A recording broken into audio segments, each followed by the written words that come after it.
No, I don't want to fall in love with you.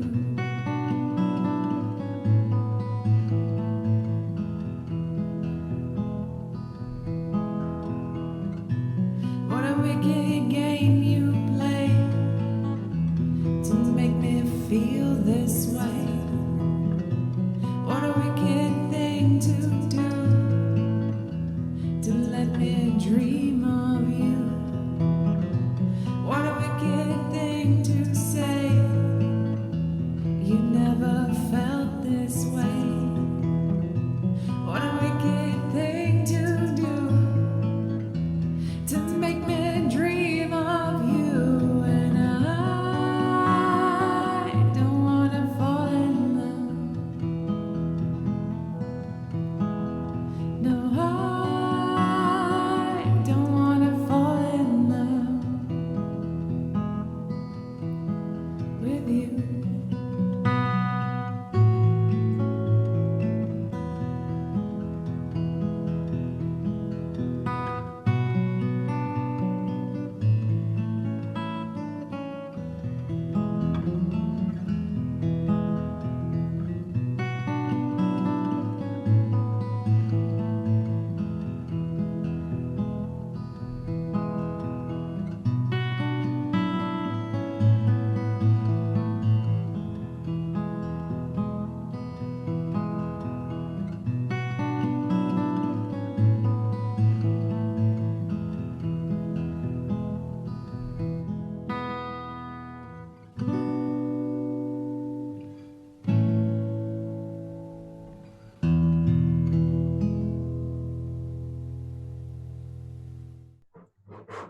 Hello, welcome back to WebDM.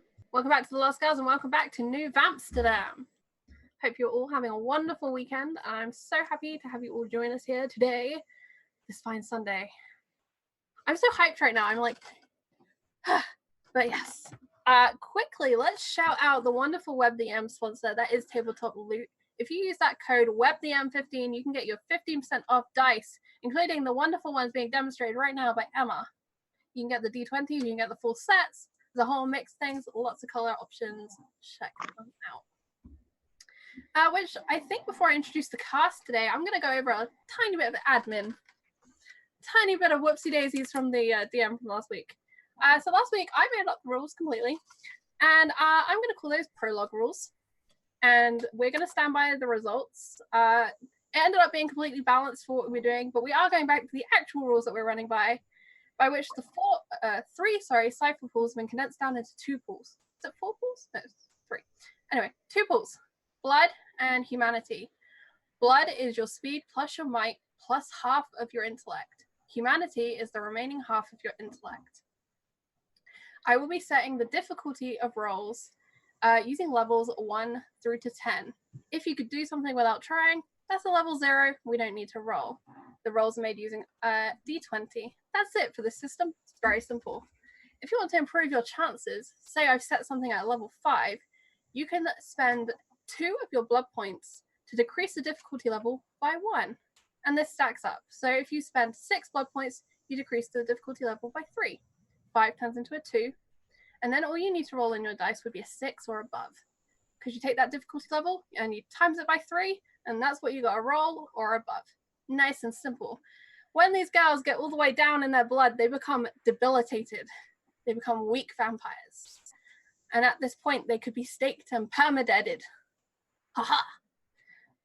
Humanity, you can't generally spend. There's no real role that it will be associated with, but it can be lost. It can be lost through barbaric and truly brutal, inhumane actions by the players.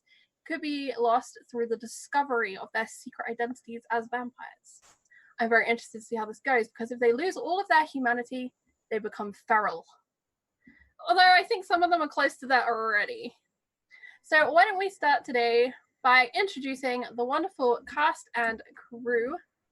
Unfortunately, this week we don't have Kiana with us. She has some family obligations, but we look forward to her coming back next week. So why don't we start this week with Anna and Ephemera. Hello, I'm Anna. My character's name is Ephemera. She is the oldest vampire in our group. She has been around for way too long as kind of just a moody little attic dwelling searcher explorer. She studies archaeology and art history and is always looking for different kind of answers to the questions she has in this world. She had some traumatic things happen to her. Her becoming undead, so she's always searching for answers, and her purpose in this world is to figure out really what's going on and her purpose in the world in general. I apologize for that coughing. My cough just snuck up on me. But thank you very much, Anna, for that introduction, which brings me across the screen to Jessica and Susie. Hi, I'm Susie, otherwise known as Susanna Grace, and I am playing Jessica, who is the youngest vampire in this covenant and the group's wild child. She's a drug-taking, cigarette-smoking, alcohol-drinking, motorbike riding, no good, dirty little punk. And she's no doubt about to get herself into some serious trouble, so I am excited. Speaking of serious trouble, that brings me down to May and Emma. Yes, I am Emma. I'm playing May. I'm super excited. Crazy stuff happened last week. I don't even know what happened last week, really. Like I know what happened, but I don't really know what happened. And I'm super excited to be playing May, the just might be a communist vampire.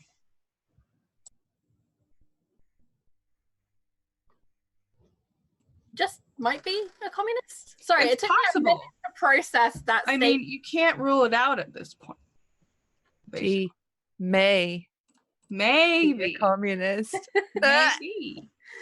And on that note, why don't we hop into the middle and the wonderful Lindy and Exes. Hi, I will be playing Exes. She is a sweet little vampire thing who has traveled through time to get to where we're at now.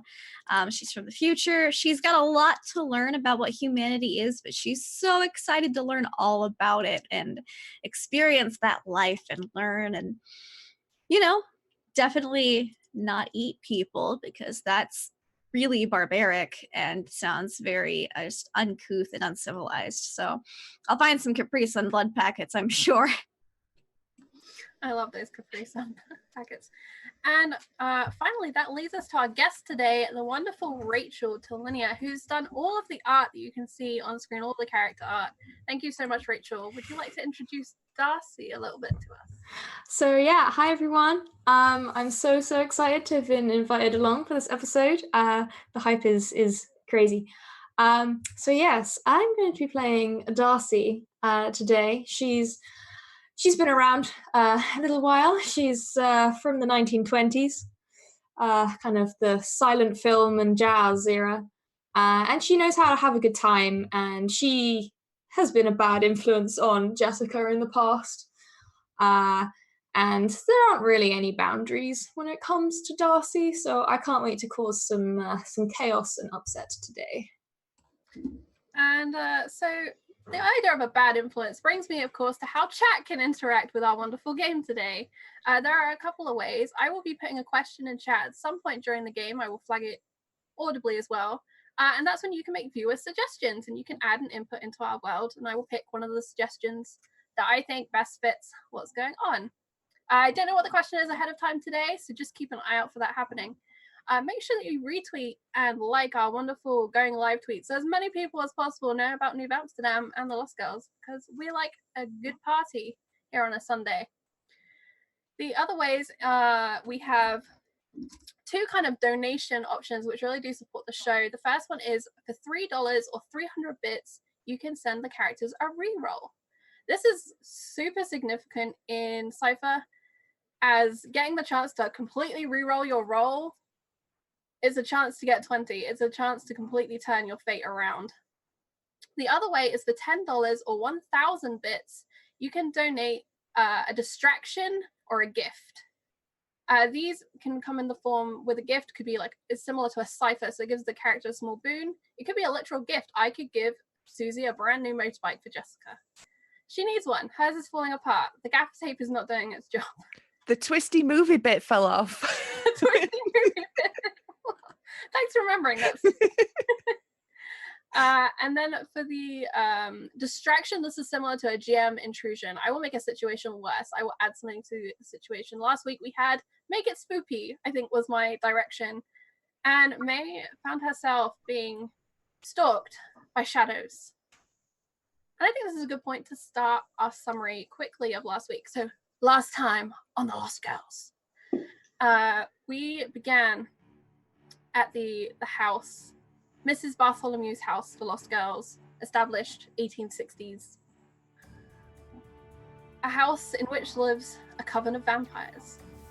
A coven being short in this world for covenant, and representing a small, strange family.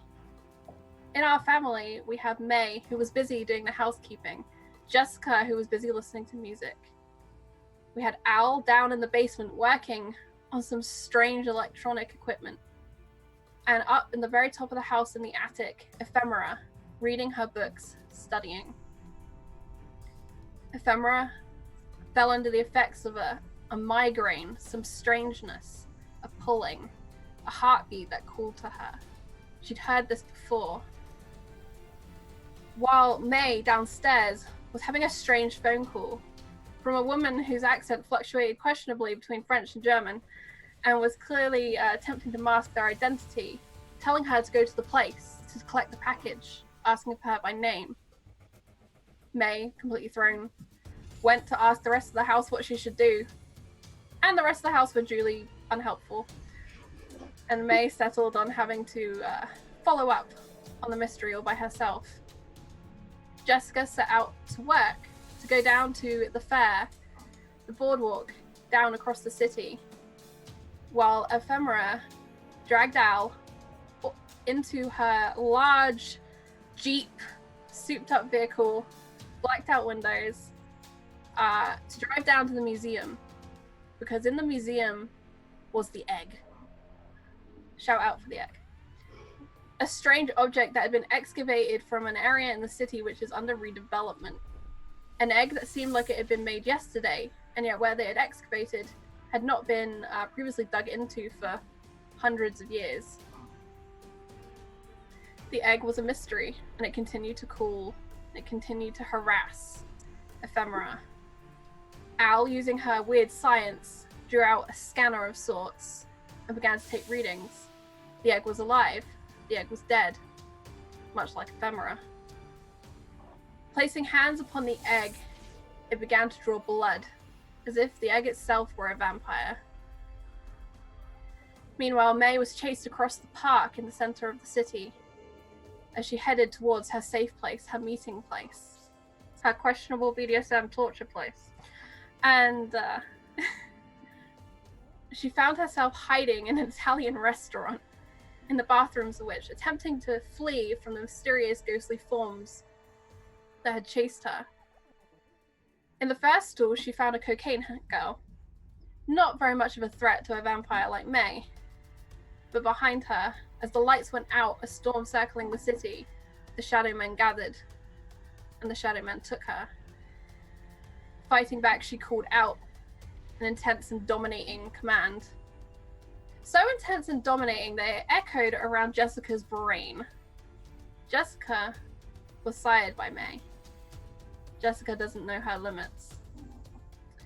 Jessica turned around, fled the subway where she'd been heading downtown, and towards where she believed May's special hiding place would be, a squatter's apartment above a punk club in one of the entertainment districts.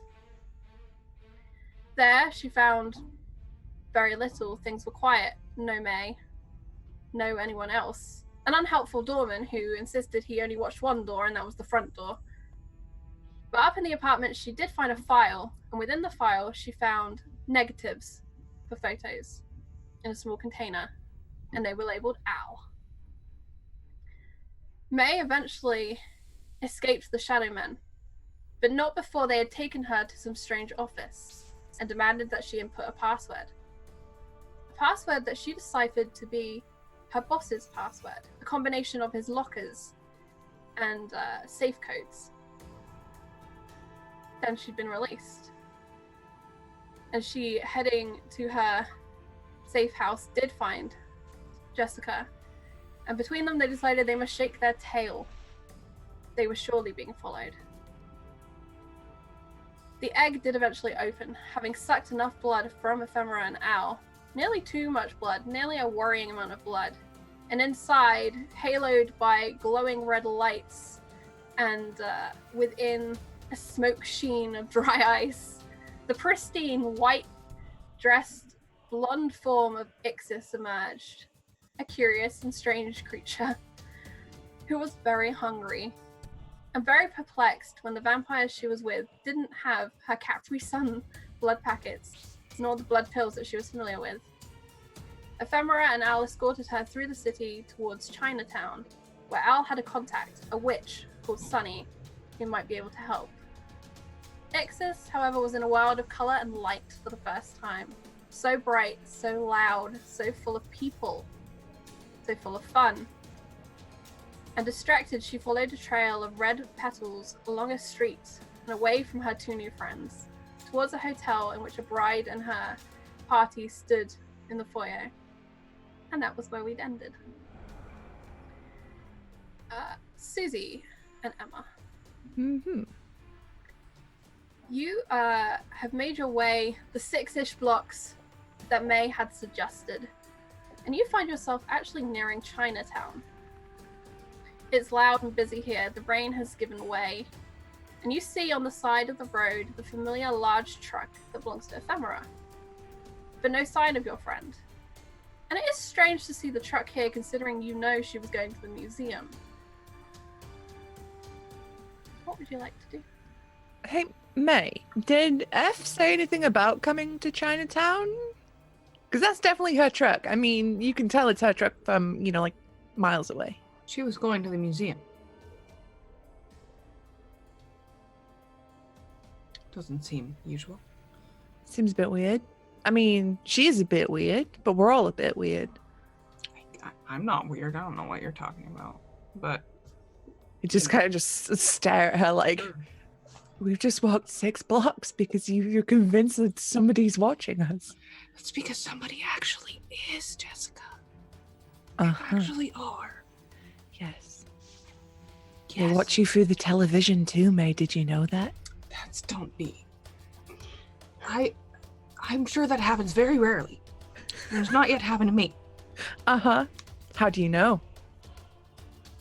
Well, I mean, I don't understand this logic. Our friend is here. Mm-hmm. They're not supposed to be here. No. Should stay on task. Should we check it out? See what she's up to? Well, yes. Sure. She didn't seem well when she left. Oh, why? What was wrong with her? Because, I mean, I noticed that she came, storming down the stairs and, straight out. But I just assumed, like somebody pissed her off or something had happened. I mean, yeah. I mean, I don't know. Something just seemed weird. Okay. So let's go check it out. And, we can drop this mysterious tale of ours in the hustle and bustle of Chinatown. At some point, you're going to believe me. And you're going to regret not having listened to me. I just want you to know that. We're going to go do this, but I just want you to know that. Mm-hmm. Yes, you are right, as always. Mm-hmm. Mm-hmm. Thank you. Exes, you've moved on from the doorway of the hotel, startled by the horn of traffic behind you. And you see across the street an alleyway, steam pouring up from a grate, and a small creature scuttling into the shadows. Well, I gotta know what the small creature is, so I'll just scuttle across the street and try not to spook it. Very cautiously and say, "Hi, little thing I saw scurrying." As you move into the alley, it's very dark in here and gloomy, but your eyes begin to adjust as your vampire kicks in. And they're hiding between a black trash bag and 2 soggy cardboard boxes, a small face.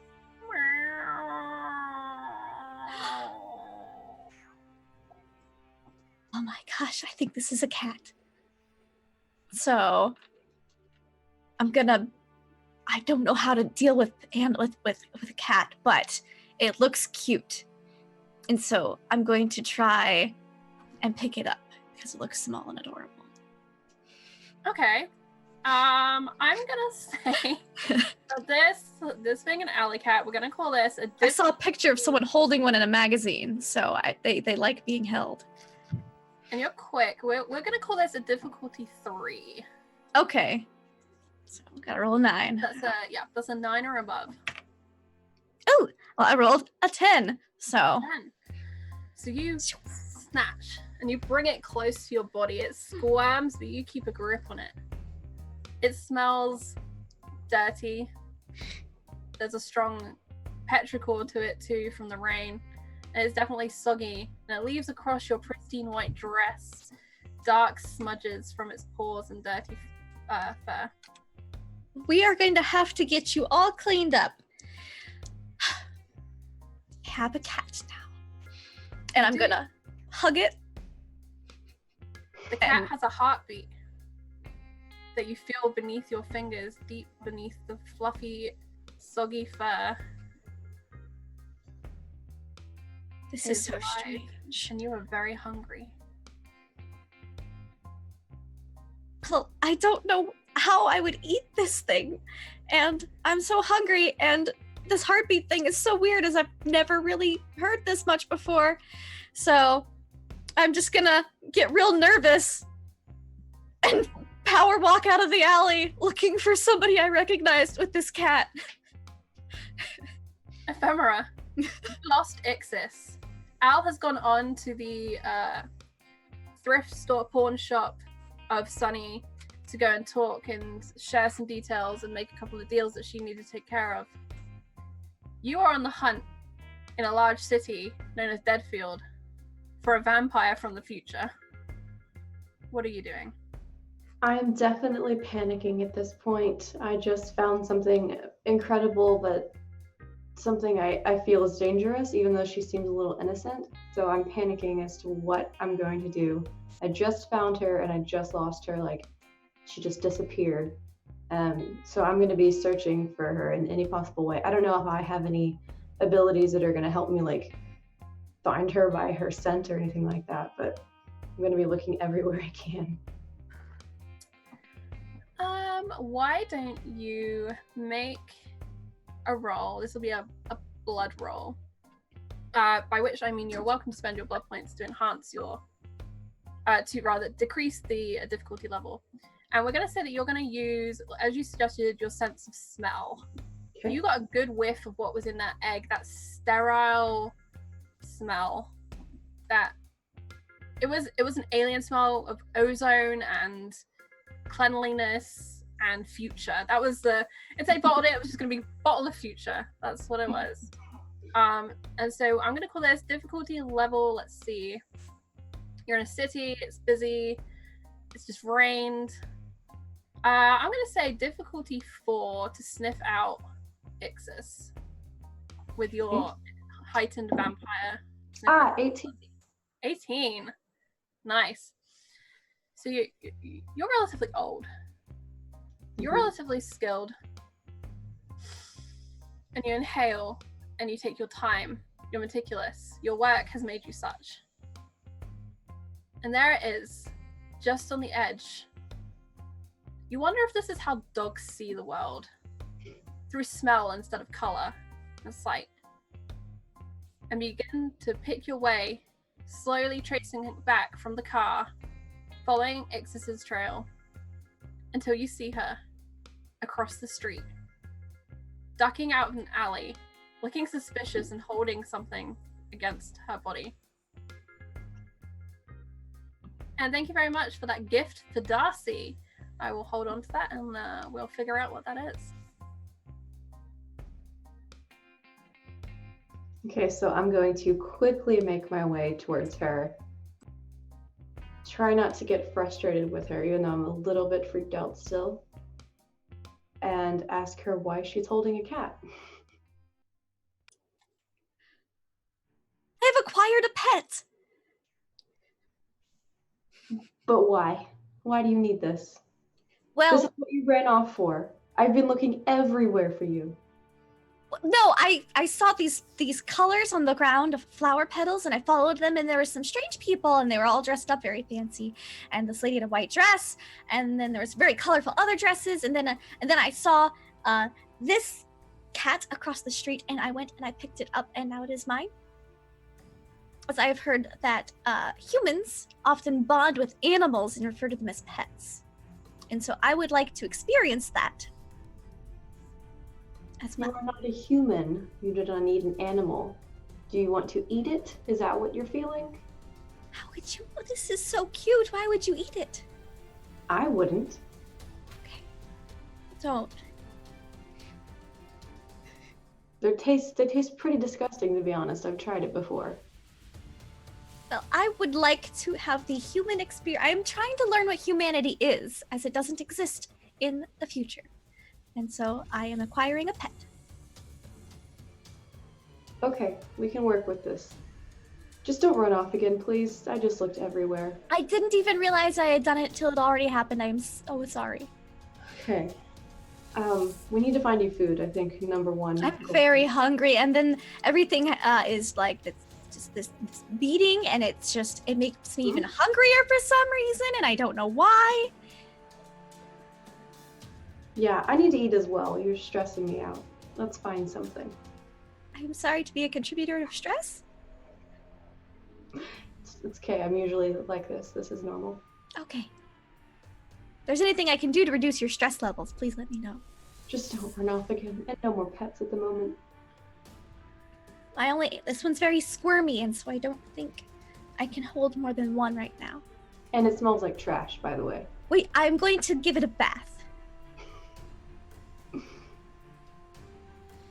Okay.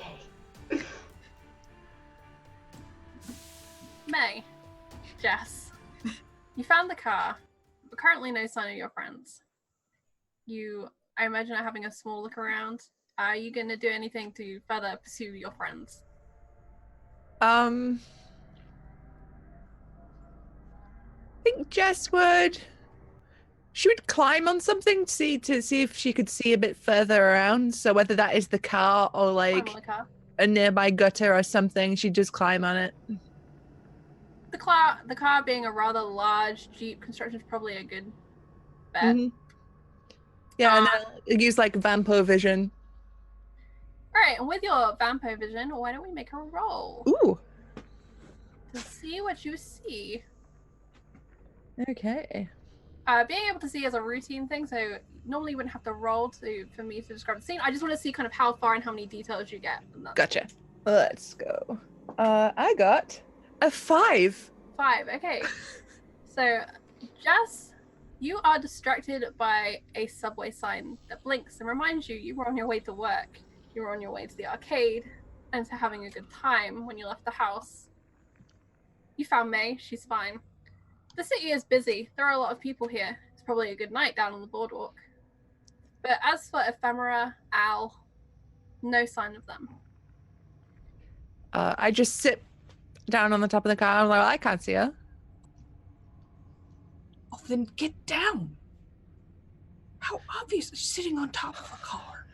Come on, man. And just sort of like, it's like a teenager just sighing, just like, off the side of the car. Fine. Look, we should probably stay by. Soundy paintwork. Yeah. Look, we should probably stay by her car because, like, she'll be back for it. But unless she's dead, then she won't ever be back for it. And then, hey, we get a new car. Jessica, that's really extreme. I know. It was, mate. Okay, so I'm. She's shown you nothing. Look, I know that humor isn't a thing where you come from. It's no. There like is you, a long you don't have jokes line of literature that has its own kind of humor. Okay, so here's a concept. Literature, humor do not mesh. When you use a word like literature, humor is just never in that same sort of like book. You haven't read the Tolstoy I told you to read, obviously. That's not, no. No, it's propping up my bed. I have a wonky bed frame. Well, I'll help you with that. If that'll help you to You read. already did! You gave me a book. I wedged it underneath the bed, doesn't wobble anymore. Problem solved, and I don't have to read your stuffy old book. It's not. It's there's a consistency and a humor and a generational timeline I think you might find interesting. But anyway, I'm going to try to. If you're not going to find our friends, then I will try to find our friends. Go ahead, by all means. Use your radar or whatever it is you have. Fine. She's gonna try to smell, I think. All right. So it'll be the same as I gave for ephemera. I think I gave you a 4. Is that right? Mm-hmm. All right. What smell are you looking for? I'm looking for basically what ephemera tends to smell like. Okay. So I'm imagining this is books. That very distinct smell of a critical mass of books, of old books. Probably some. Would ephemera wear a perfume? Cologne. Nice. Yep. And her cologne. So you can probably use that as your base. Yep. All right. Do you have any abilities that are going to enhance this and make it any easier for you? I don't. Maybe I do. Do I? I thought I did, but I don't. Nope. I'm going to expend effort though to do this. Okay. Invest. How much effort? Just the one level of effort. Okay, so it's 2 blood points to deduct from your total. And I got a 14. Hooray. Okay.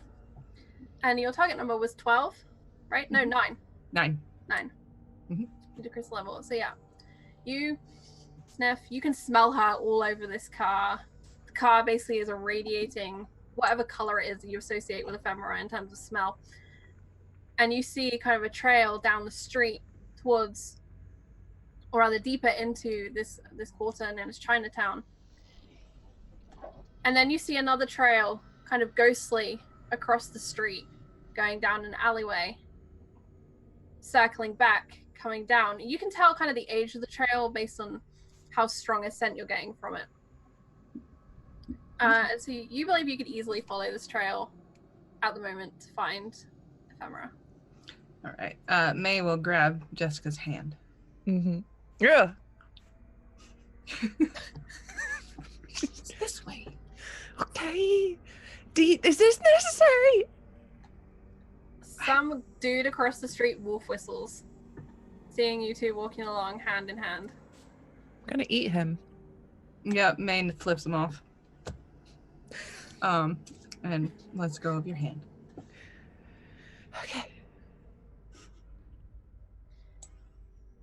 And we'll head off towards the trailing, I guess. All right. Darcy. Good evening. Good evening. Why don't you tell us a little bit about your place on the boardwalk and how it's doing this evening? So Darcy co-owns a rather dubious bar on the boardwalk. It's not poorly maintained. It's almost as if it's meant to look quite aged. It has a certain speakeasy theme to it. And the bar itself is called Amaranth. And it's got this very green and gold aesthetic, very Art Deco. And inside, on the outside, there is a very old-timey fortune-telling booth. And on the inside is a very, very well-stocked bar run by staff that look to be perpetually slightly baked. And a very, very chilled-out clientele. And Darcy can usually be found just kind of hanging around, making conversation, chatting to people, and often also like performing on one of the many little raised kind of platforms and stages along with other dancers or other acts that they have there at the bar. And tonight, I think it's a fairly standard evening. It's not rammed, but it's not empty either. There's probably a few usual customers in there, and anyone who's come to soak up the sights of the boardwalk and maybe stop for a drink or two. And rumors probably spread around that there's a few very interesting concoctions that can be tried at this establishment, and I think that draws a couple of new faces every now and again as well. It's almost as if you sense him before you see him or you smell him. This man that walks through in acid wash denim. He heads to one of the booths in a corner, sliding across the bench seat. He speaks quietly to the waitress. You can't help but watch him. His hair is long and cropped in a messy style. A single earring hangs from his left ear. Stop smiling at me like that, Susie. I can't take it. This isn't just a human. I think Darcy, she's been doing the rounds, and she likes to talk to all different visitors to her bar. So I think she's going to saunter on over with a wide smile. Good evening, sunshine. I don't think I've seen you around here before. I'm from out of town.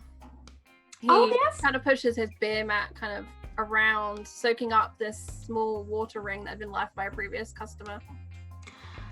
How far out of town? I must say I love hearing where my patrons come from.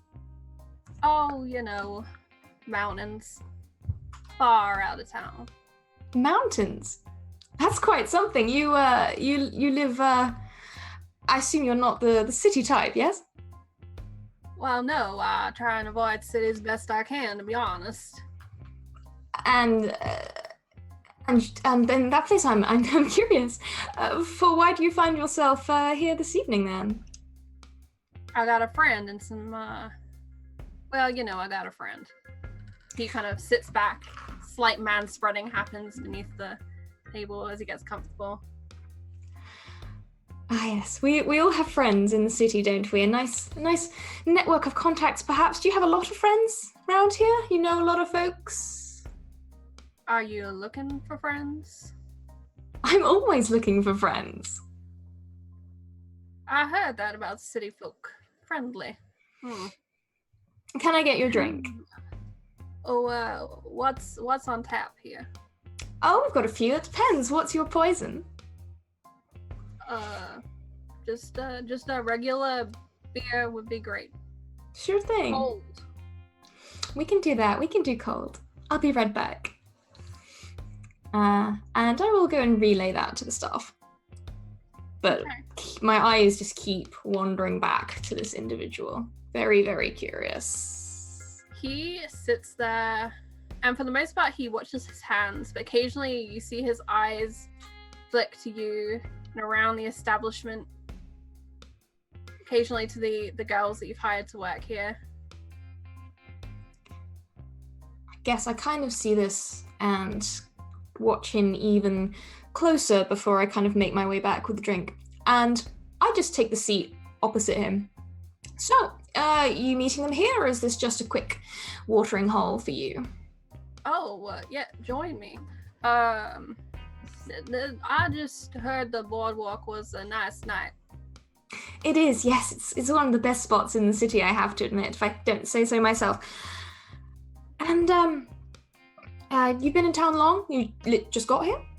I got off the bus today. I'll be going again tomorrow with any luck. Okay, out of town quick, I see. Well, must be something quite important to have dragged you all the way in here, especially if you're not city type. It can be quite intense. Yes.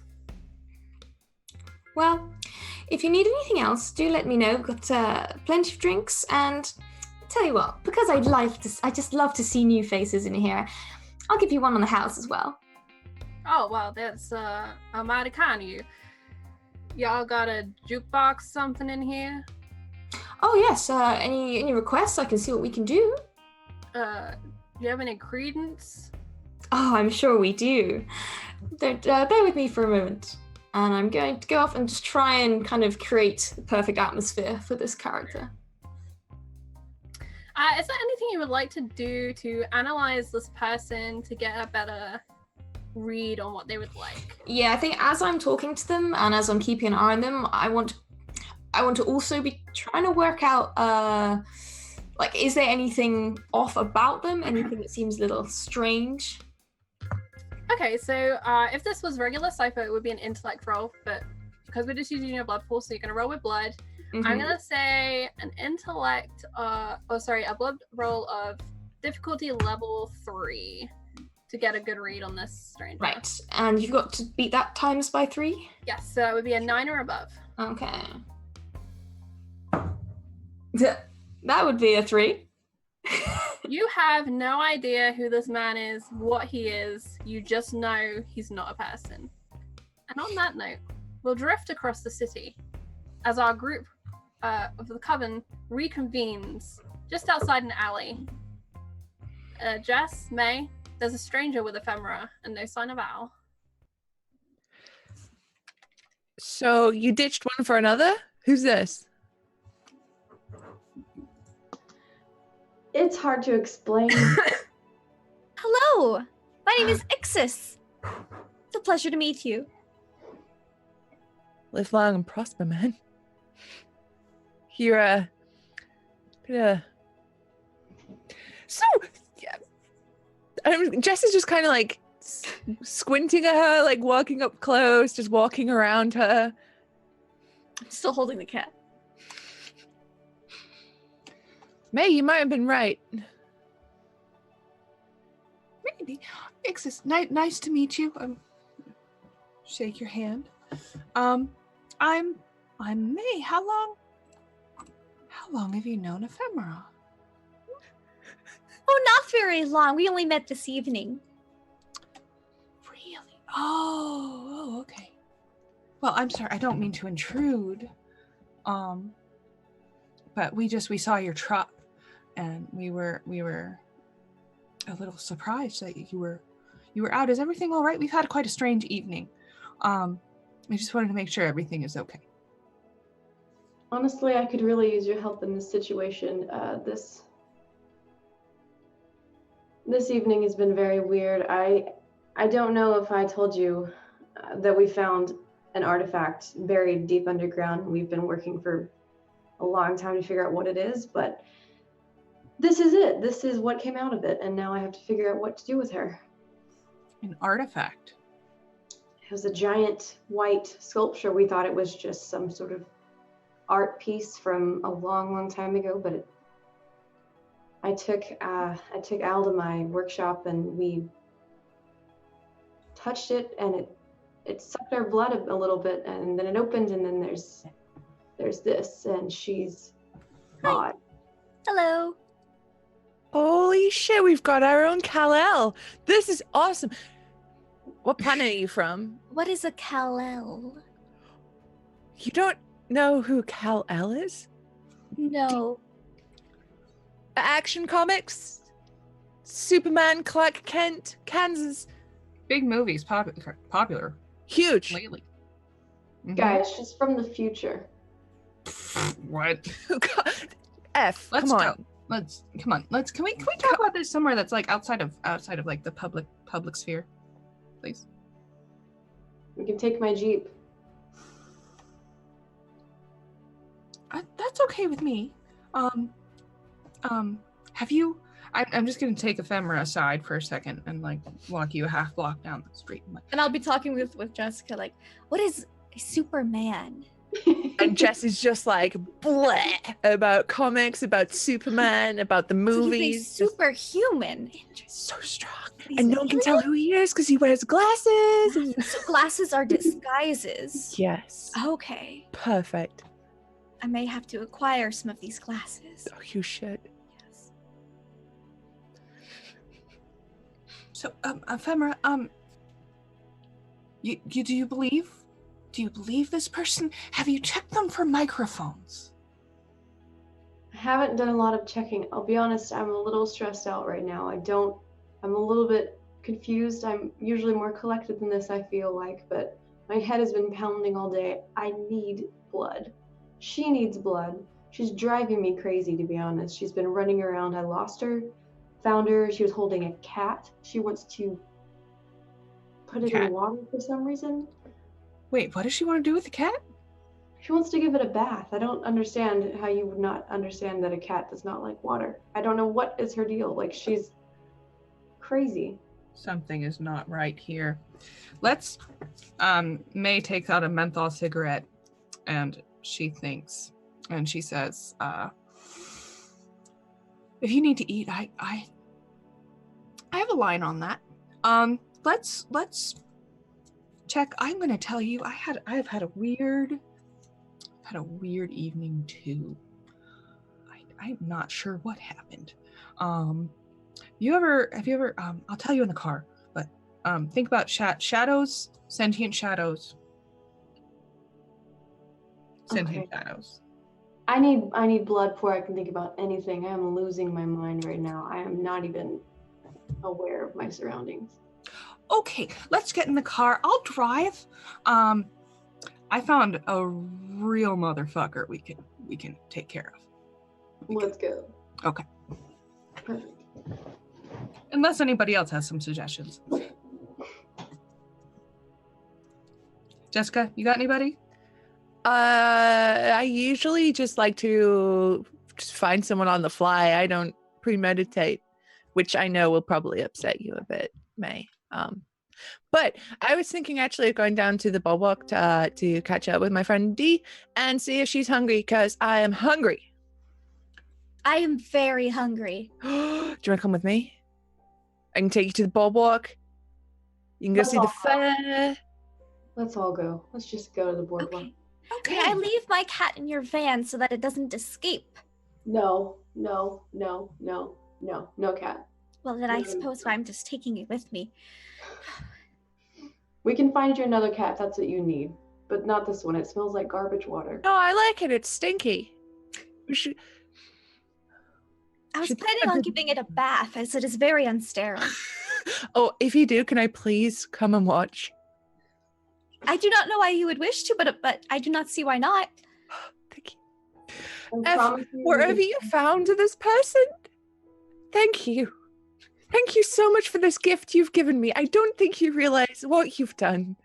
And you have made my unlife so good and so happy. Does this mean we are friends now? I've heard friendship is the greatest gift of all.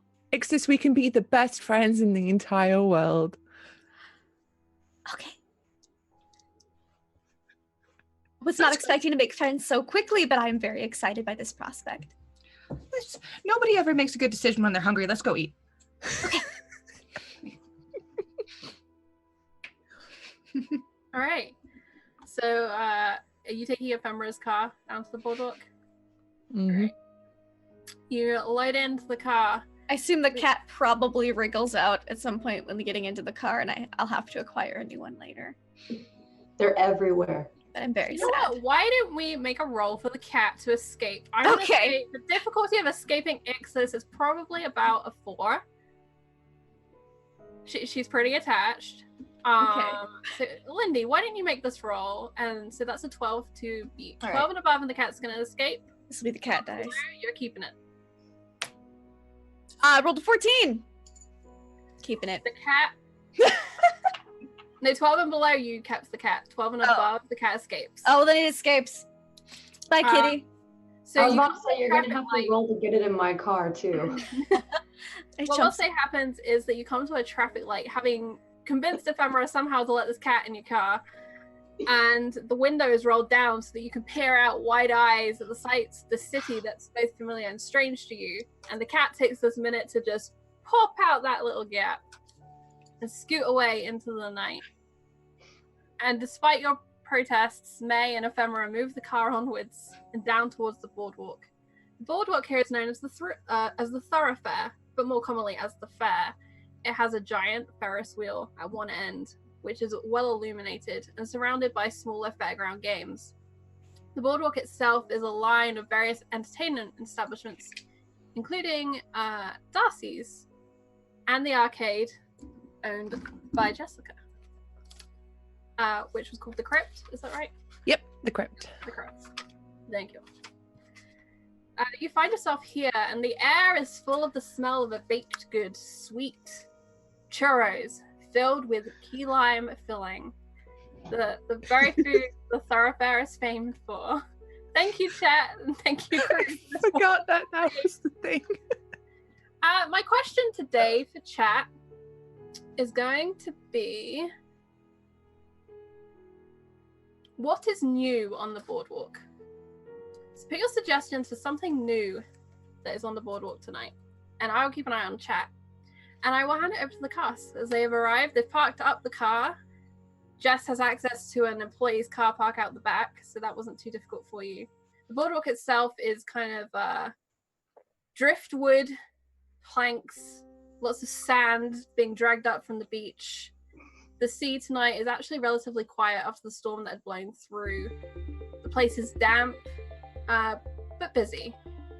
People are determined tonight to have a good night, and they've found themselves here. Okay, so give me like 2 seconds to make sure that my arcade isn't on fire, and then I'll make sure Em's got a lock on the place, and then we can go eat. I'll go grab Darcy, and then we'll get food. So I'll just quickly dash off to the crypt to make sure that's all fine and not on fire, because who knows? It's definitely not keeping up on health and safety.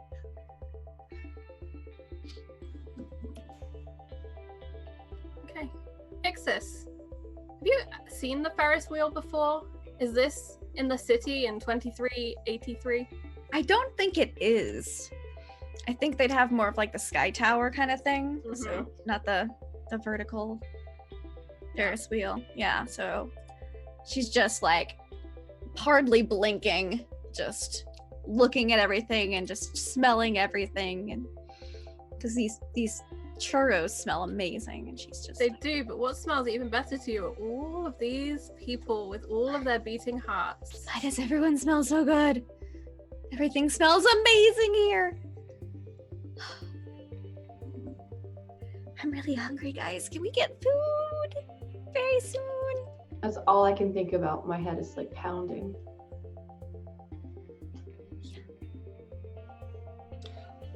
Well, let's wait until Jess gets back. She'll know. She'll know what's best here. Okay, so Jess, you were ducking into the crypt, right, to check in with Dee? You find the place is actually weirdly quiet. Considering how busy the thoroughfare is itself, down here there's 2 teenagers playing on one pinball machine. There's another guy at the slot machine just with his cup of quarters. He's here most nights. He's older. Smells always faintly of like damp camping gear. That smell. That's Ew. kind of woodsy, kind of earthy, and damp. So I'll see if Emily's in. I just walked towards the back where like the staff area is, just like shouting her name. She doesn't respond, but you do find her in the little staff area, the small cubicle that kind of semi-faces out into the crypt. And she's dancing away. Her hair is bubblegum pink and pulled into a large side ponytail that just kind of cascades down. Her face is a mixture of smudged black eyeliner from about 4 days ago and a bright hot pink that she's spread over the top to try and look more ready for work. She wears a blue bralette underneath a lace white top. There is a small stain on the cuff of the top. You suspect probably tomato ketchup, something similar. She does like her fast food. And she's just like dancing away to something. Has she got Yeah. headphones on? She's got her bop on, yes. She has her headphone on. She's got a Walkman in hand. She's holding it really flat so not to jog the tape. She's got this perfect system where her entire body can move, but her hand is rock solid. She's like a chicken, you know, where the head stays still, but you can move the body. Very much. That is exactly it. And you can hear as you come into the room that what is blaring from her ears is Cyndi Lauper's Girls Just Want to Have Fun, which is her bop, which she will play until this tape is destroyed. Never Nice. has a song spoken to her soul more. Just gotta respect it. And Jess will respect it. She'll just leave her be. She can see that the arcade isn't on fire. Nobody's stealing anything. Everybody's being pretty chill. It's pretty quiet. So yeah, she'll just yeah. The teenagers are a bit young to eat, so she'll just leave. Satisfied. All right. So you, I imagine in my head that the crypt is slightly sunk. It kind of goes down off the boardwalk. Yeah, I imagined it as like you have to go down some stairs first to get to the arcade, and it gives it that sort of like grungy vibe, you know? Yeah. All right, and so you come back up the stairs and you find Exes looking around, hungry and curious, Ephemera massaging her temples and just longingly looking at every passerby. They look like a good meal. And Oh my May, god. I think, just trying to keep her shit together. Oh my god, guys, really? Have you seen the state of you all? I don't think I've ever been so hungry in my entire existence. Okay, so there's a lot of people here. Keep your shit together for like 2 seconds until I can sort something out. Just like don't look at people, because right now you're looking at people like they're hamburgers, and people notice. What's a hamburger? It's like trash food humans eat. It's gross, but I loved it when I was human. Okay, so let's go to Darcy's bar. She probably has like somebody lined up. She always does. If not, we can go hunting. And you enter into Darcy's bar as the tones of Bad Moon Rising play out. Slightly unusual for Darcy's bar. She generally favors her more historic themed jazz. But tonight apparently is a Credence night. And various people are stooped over drinks, a couple of the girls whispering into the ears of other patrons. One in the corner attempting to dance as sultry as she can. It kind of works. To Credence? Kind of doesn't. To Credence. It's a bad moon that's rising. Oh. Oh man. So do I see Darcy? Do I see Jess? Darcy, how much attention are you paying to the guy in the corner? I think she's been kind of slowly chatting to him, trying to like improve their repertoire together, and has probably been probing a little bit, just messing here and there, just trying to like make him really chill and happy and affable, I think. You managed to make him laugh once, and you can tell that he's trying not to. He's trying not to engage. He's trying not to fall into your charm. Just trying to have his quiet drink. It's not that he's repulsed or rejecting you. There's just a sense from him that he has a lot of self-control, and he is using all of it right now. Well, Darcy sees that as a bit of a challenge, so she's definitely quite interested in this chat, but she's also paying attention to who comes into her bar, so I imagine she'd probably notice when Jess enters, because, you know, Jess dresses pretty fashionably. Yeah. I think you hear the four of them talking and you recognize Jess's voice, and you turn. There they are. Jess, my favourite sunshine! It's so wonderful to see you back here! Hey Dee, how's it going? Oh, it's pretty damn well, actually. Oh, it's lovely to see you. And she'll kiss both cheeks. Mm-hmm. And you've brought a little entourage, I see? Yeah, kind of family friend people. I brought people. And hey, so are you busy right now? I mean, only a little bit, but it's nothing I won't accept company with. Cool. Are you hungry? Darling, I'm always hungry. Sweet, because my friends and I are indeed very hungry, and we are looking to grab a bite. Well, I mean, I don't want to brag or anything, but I seem to have some very interesting vintage tonight. Although, you know, it's a bit of a work in progress. You ought to kind of soften it up a little bit. But I would be delighted if you would join me.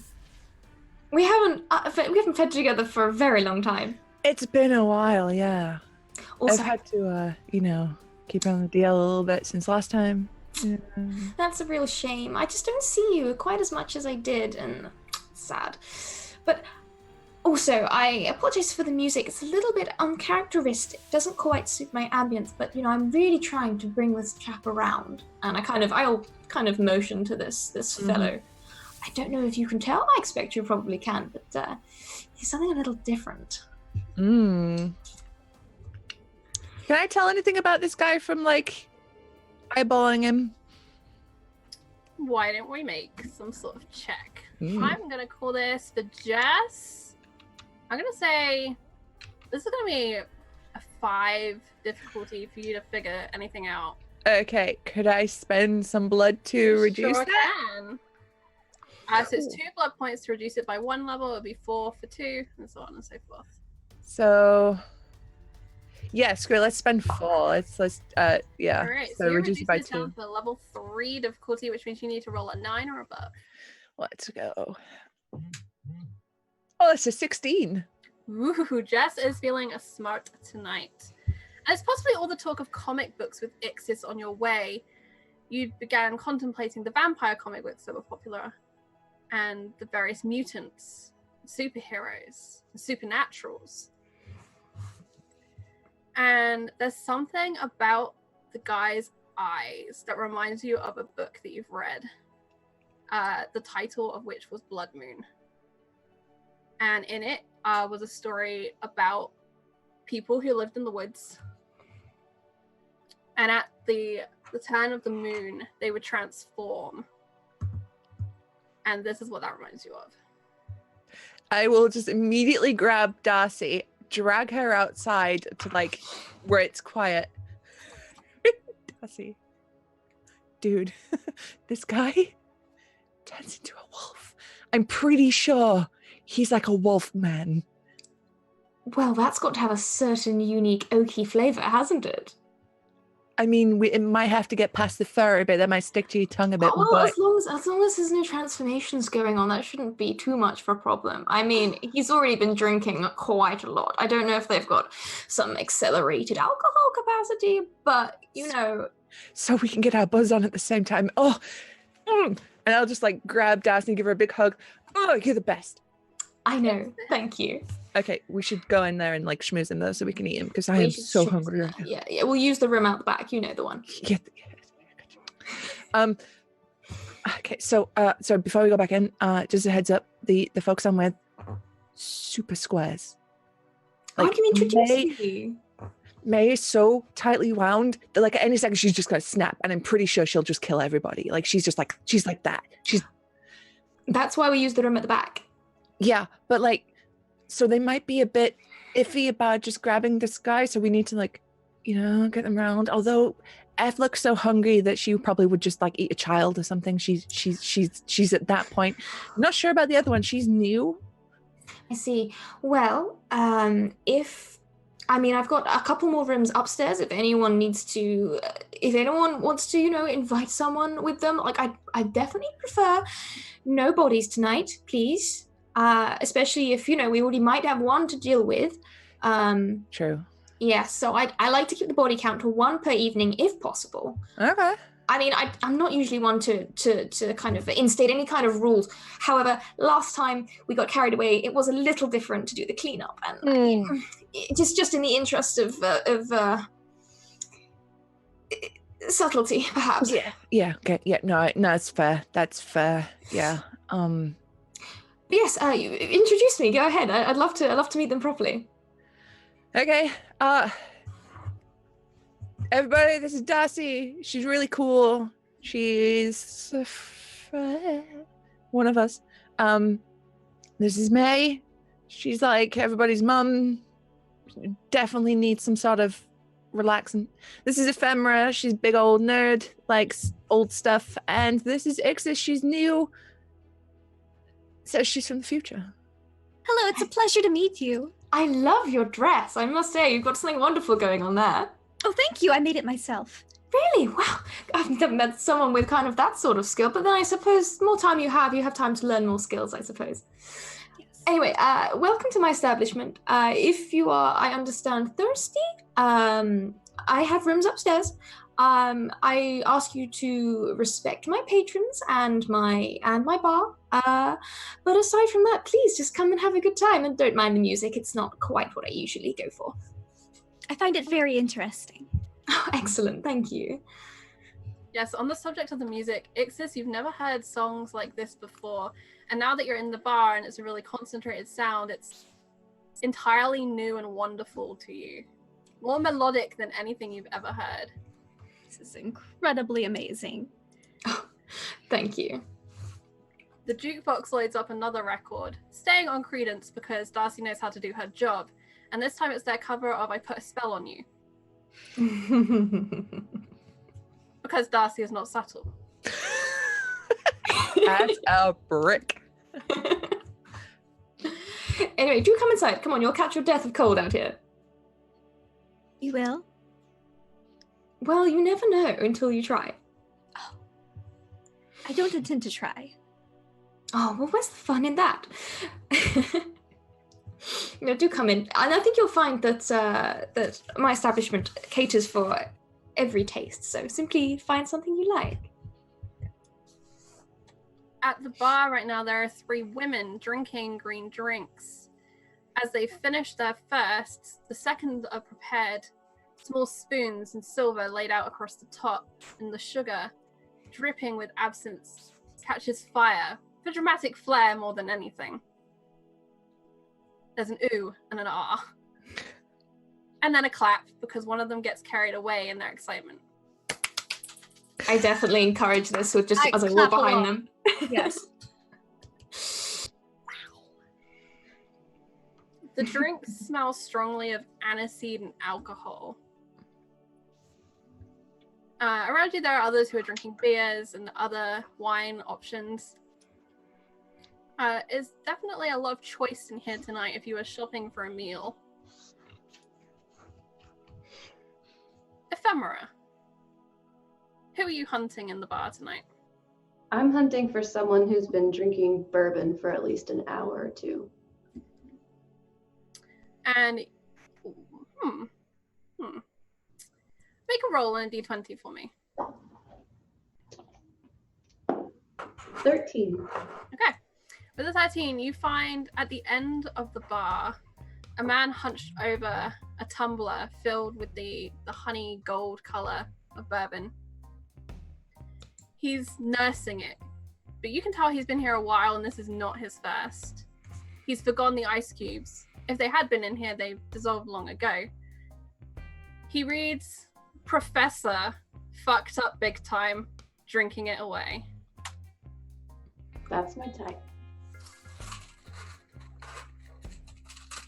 Okay, and are you gonna go and join him? This is gonna be dangerous. Okay, I'm just gonna go sit next to him, but I have that look in my eyes still. It's kind of crazy.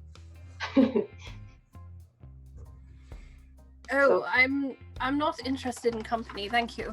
And he kind of slides a little on his stool. I want to just I'm staring at him in the face and I'm really not doing anything but probably freaking him out, but I want to just grab his glass and down it. Oh, all right then. Barman 2. He seems really confused. He doesn't know what to do now. There's a woman staring at him. She just stole his drink. It's only polite to order another one and then hope she moves on. Are you all right? I'm just gonna down another drink and just stare at him. I'm so hungry. I don't even know what to say to this man. I'm just staring at his throat, hoping that I can figure out a way to get him out of here before I just jump him and bite him. That's how bad it is. Okay. Well, I imagine Ephemera would have had some sort of mesmerism within her, and the way she's staring probably gives her good eye contact right now. So would you be interested in trying some sort of mesmerism to get him under your spell, so to speak? Yeah, that's something I think that she would do quite often. So definitely. I don't know how good it'll go since I'm this bloodthirsty, but that's usually how I do this. Okay, do you have any assets or abilities that are going to make this easier for you?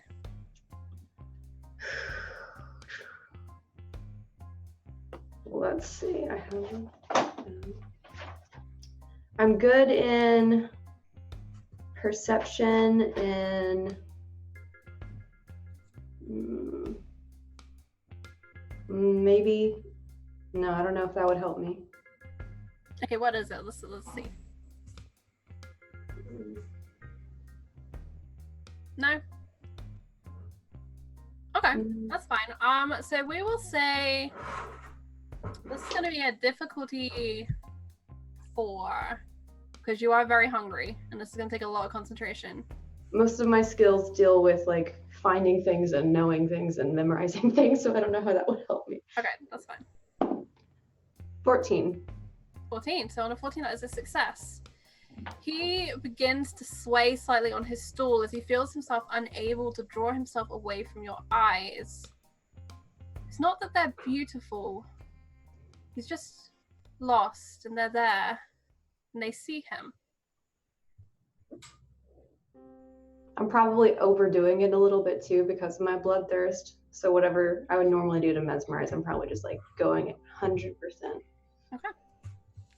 So if I can get him to just like come to the back with me without saying a word, just like staring in his eyes and have him follow me. Okay, we'll say that you are successful in that.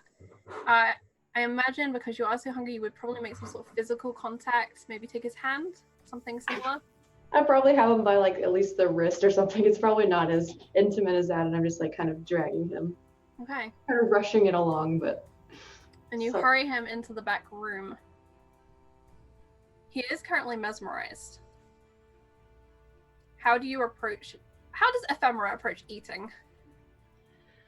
She doesn't love it, especially when it's men, but at this point she's so hungry it'll do. So she doesn't want to look in his face anymore, but hopefully he's mesmerized enough where he'll just accept it, but she'll kind of just turn his face from her and drink from his neck. Kind of forcefully at this point. That's not her usual style, but very hungry. You feel him gazing deep into your eyes, and then with a quick movement, his head is pushed aside and that jugular exposed, and you eat. I would like you to make a roll to see if you can control yourself. I'm going to set this at a difficulty of 3. You are still with it. You're not super low on blood points, but tonight's been a tough night. Hey, yeah, I'm at 24 blood pool if anyone's. 4. Yeah. You drink and you drink, and the warm liquid flows down your chin, dropping onto your white shirt. And you continue until he grows limp and heavy, a dead weight, leaning against your shoulder. I hate killing people. It like Make kills a second roll. Okay. Again, difficulty 4. Okay. 3, sorry. 2. There's a violence in you that surges out, and you just snap his neck as you are done and let him drop to the floor.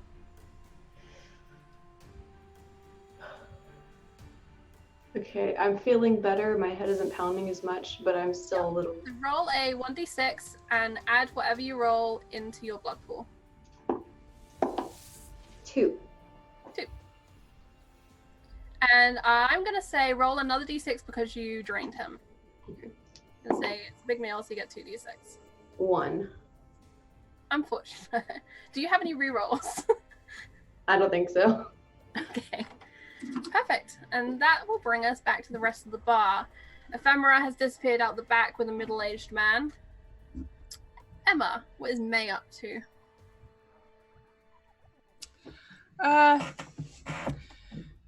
May will be examining Exes, and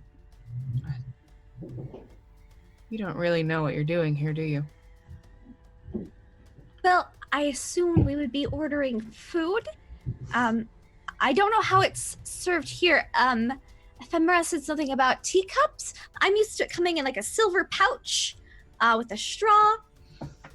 Occasionally, if you're in a real rush, you can just take pills, concentrated pills.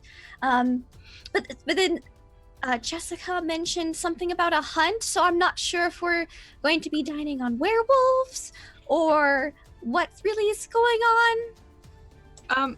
May wants to use, she's good at detecting whether or not people lie to her.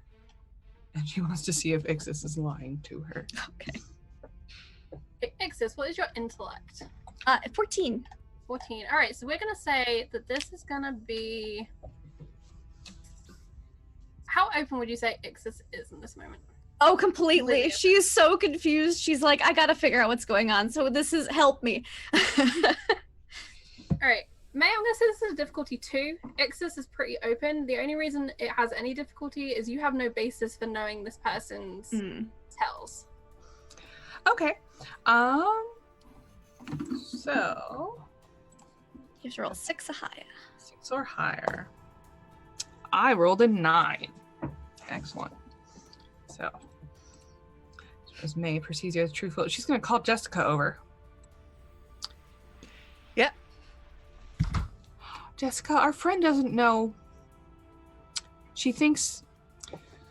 Tell her what you normally eat, Exes. So I'm unaccustomed to how it's served here. I heard something about teacups, but I'm used to our substance being in a foil pouch with a straw that you put into it. Or if you're in a rush, it comes in pills, and like you can just take it with that from a thing. But you mentioned a hunt, so are we looking for werewolves? I'm unsure. Just I used to hunt, and that's what. Hey, if Darcy can hear this, she's just will suddenly laugh very loudly. And just try and cover it up. Hey, what do you think we have these for? Huh? Teeth? Aesthetic. The big sharp point? No. Well, kind of, but also. Now, she'll point to just one of the random people. Yes. You hear that heartbeat, right? You smell that smell? It, for some reason, it makes me hungrier. I don't. Yeah, because your food is inside that. I know that humans produced our food, but humans are the food. Did you say your name is Exes? Yes. Yes. You poor sweet thing. Now, you just stay with us for a little while, and we'll show you everything you need to know. Okay? It's going to be absolutely just fine. Very hungry. Yeah, Well, we'll hook you up with some food. Yeah. We can can do that. Absolutely. If you want to come with us, we can start you off with something very special. All right. Yes? Sure. Lovely. Well, if you don't mind, I will go and make necessary preparations. Jess, did you want to help? Yeah, May. Stop her from talking about it, yeah? You're gonna be cool. Both of you be cool, because I know how weird you can get. My body temperature is very low. Cool. What Jessica means, she wants us to act in a way that she likes, so that she doesn't feel embarrassed by us. I've figured out recently that Jessica's embarrassed by me a lot, and oh my god, it's like taking your mum to a bar. Right, Darcy, let's go. Good. I thought it would be good if you picked it out for her. It's been a while since I've done that for somebody. Yeah, I got it. I got it. Just keep her here and not talking. Yeah. Okay. Right. I'll be back soon. Darcy, I'm going to need you to make the equivalent of a perception check. Okay. So if you have anything that aids you in perception, you can use those assets. This. I don't think so. Regular D20 roll. Regular D20, very well. With a difficulty of 2. 14. 14. You notice that he is leaving. Hey, your friend, are they no-show, or? I didn't say I was meeting them here. What time are you meeting them? It's a private party. It's a bit of a shame. I'm sorry if my establishment wasn't to your liking.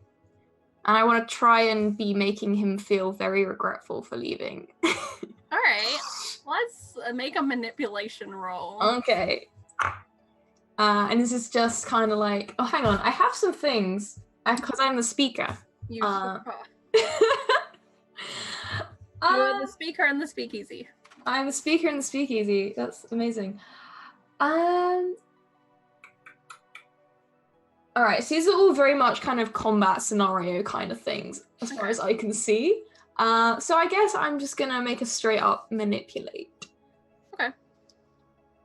And I can use blood to make a difficulty lower, yes? Yes, it costs you 2 points of blood. Okay. Yeah, screw it. She's someone who uses blood frivolously. All right, so the difficulty for this is going to be a 5. This is a difficult person to manipulate. Well, in that case, you know what? I might just go ahead and spend like 4 points then to make it lower by 3. That will bring you down to a difficulty of 3. Okay. That's a 9 or above. That is a 9. I know, and you scooch through. Whew. I didn't mean no offense. I'm not interested. I'm sorry. That's all right. I It's understand. a very nice bar. You sure you can't stay for a little bit longer? I got some special stuff out back. You see him kind of glance over his shoulder towards the ocean, and then up the boardwalk, and then back to you. I don't get to talk to people from out of town very often. I'd love to hear about the mountains some more. I guess one more won't hurt none. Oh, lovely. Well, I tell you what, because I really wanted to talk to you, I've got there's a kind of a back room, and it's a lot more comfy in there. Maybe we could head through. And he pauses. You definitely have the manipulation on him to guilt him into coming back for one more, but there's an awareness to him that is red alerting on the idea of a back room right now. So I need you to roll again. Okay. And again, I'm gonna say this is a high difficulty. You can get him into the bar, you can't get him into the back room at the moment. So this will be again a difficulty 5. Okay. So are there any kind of vampiric abilities that one could use to kind of influence this? What I'm saying is when you are using that effort, the vampiric effort, and saying this, that is you engaging that vampire within you. So you definitely just mesmerized the crap out of him, and he felt real bad for this sweet girl that he just offended. And it was definitely a supernatural charm. So yeah, this is what that effort is. Okay, cool. So unless you have any sort of charm or maybe something like that abilities on your side. Well, I have the minor illusion ability. Okay. Can I just Sell me on the illusion. Sell me it. Come on. All right. So the illusion I'm going for is it has to fit within a 10-foot cube. So just outside the door and window to the front of Amaranth, I'm going to make it look like the rain is coming down in sheets. And it includes sound as well. So this rain is just going to kind of come out like a sudden shower, and it's going to look incredibly uninviting to leave the bar. Okay, does it cost you effort to use this ability? It doesn't say about spending anything. Okay, that's fine. Just you take some action to do. All right, so you take your action and you conjure up a storm beyond the windows and the door. And this is going to lower the difficulty to persuade him to come with you in combination with the charm that you already have on him. I'm going to say to a 4. Okay. I'm going to say you get 1 difficulty level reduction. All right, cool. Let's just go for it. Oh, nat 20. Nat 20. Perfect. I would like you to gift 1 XP to one of the fellow players at the table. I mean, I think for backstory reasons, I think it's going to go to Jess. All right. So, Susie, if I try and gem intrude you, you may, of course, block that with the 1 XP, and there are a couple of other things, but that's the main function right now. All right. He sure is coming down. All right. The back room will be quiet. Sure. Yeah, it's warm as well. At this point, Jess will come up and be like, "Oh, hey, a brother in denim. You stop in for another drink?" Why, yes, it's a very nice lady just twisted my arm. Oh, she does that, yeah. She's good. Hey, I'm Jess. Nice to meet you. She's a good one too. One of the best. It's nice to meet you. I'm Derek. He holds out his hand. Nice to meet you, Derek. Say, Jess, do you want to join us? Like, he's from the mountains. Can you believe that? I've never met anyone from that far. No, me neither. Really, everybody's either from Deadfield or like immediately close. It's the problem with working on the boardwalk. You don't really get a chance to get out of the city. It's quite sad, really. Hey, Derek, do you like video games? I haven't had much chance to play many. To be honest, we don't have that sort of thing where I live. Oh, well, after we've had a drink, if you're not too busy, like I can take you to my arcade and you can play some if you want, of course. It's fine. If you don't, if you've got other things to do. He kind of hesitates, glances back towards the door. There's some inkling in the back of his brain that he was meant to be going somewhere, but all of Darcy's work has just erased this from his brain temporarily. He has no idea that he's meant to go somewhere else right now. as you're chatting, I'll have gone to fix a really, really strong absinthe and we'll be bringing it with us. Okay. Ephemera. You feel better, but this guy's blood was weak. It didn't fill you the way you wanted it to. Your beast is satisfied for now. You feel definitely more in control. And you have a body resting against you. Slumped to the floor. And you can hear the voices in the bar beyond as Jess and Darcy push through into the rear. Someone with them. I hate when I do this. Since I guess my hunger is filled for now, I'm feeling a lot more like myself, which is a lot more calm and collected in situations like this, but I'm still really disappointed in myself. I always get really depressed when I accidentally kill someone because it's something that I've been working on for over a long time. I've been trying to avoid doing this. When I was just a young undead, I did this too much and it really damaged me. So anytime this accidentally happens, I get really depressed. So I'm gonna just kind of slide down and hold the body for a second while I figure out what to do with it, because I'm assuming they're about to be here. I think they're going into a different room. Okay. From what So, I understood from Rachel's description, there are a couple of rooms back here. okay, I hear them coming though, and I don't know that they're going to be where they're going, so I'm just kind of freaking out a little bit about what to do with this body. I know we just had a conversation about, hey, let's not leave any bodies this time, guys. 0.5 seconds later, here we are. I have a body to deal with. It's been a long time since I've had to do this, so I'm just kind of freaking out internally, but I'm back to a little bit to myself, so I'm a bit more calm and rational. So I'm going to try and figure out what to do with this body. Okay. As Ephemera has an existential crisis, and then an internal crisis, and then a very big dead crisis. May, Exes, you are now in the bar unsupervised. Are we allowed to talk again? Yes, but we don't want to say anything that would make anybody uncomfortable. Yes, I have been warned against social taboos. What Swearing? Swearing? Yeah, it's usually best not to do that. Amongst other people, and we try not to really tell people who we are unless we know they're. We don't give them our names? Well, no, they're our names, but sort of our nature, it's that. Oh. It's because other people, they might like hamburgers, and I don't like hamburgers, and I don't want to make them uncomfortable because I don't like hamburgers. I want them to think that I do. Okay.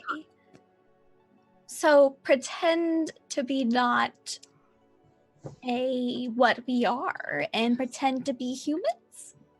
Pretend that you also eat hamburgers. Okay. I don't know what a hamburger is, but I would like to try one.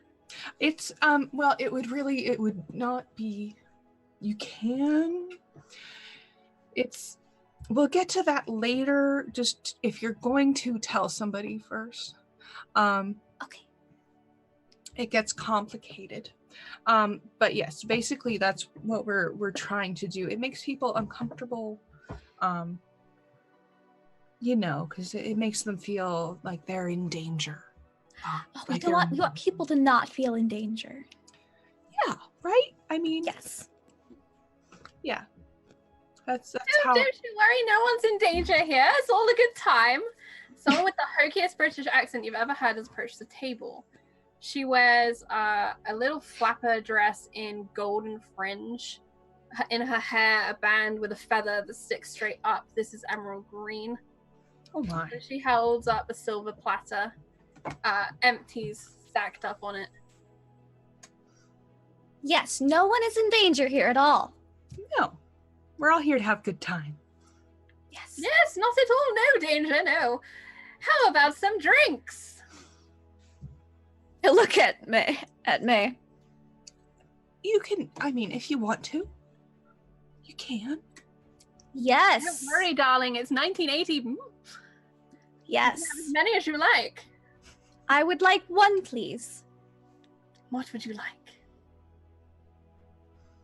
She looks at May again. Let's see, what would be a nice first? Do you have a shandy? Pardon? It's you know, it's a light drink. It's you know, it's beer mixed with a little of something else. It's, you know, it's a nice. We used to give it to the kids when I was young. How about I show you the menu? And she'll Yes. Okay. go back to the bar and she'll reach behind and she'll grab a menu. The menu's Are there made up of Pictures? Or are there, is it just? Darcy, are there pictures on your menu? Absolutely. Oh, Very over the top ones. I pick the most colorful one. I would like this one.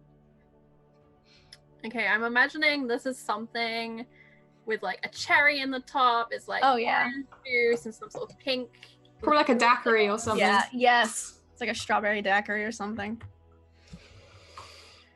All right, new question for chat. What sort of daiquiri does Darcy's bar serve? Because I'm not accepting strawberry as a basic answer. Give me some answers.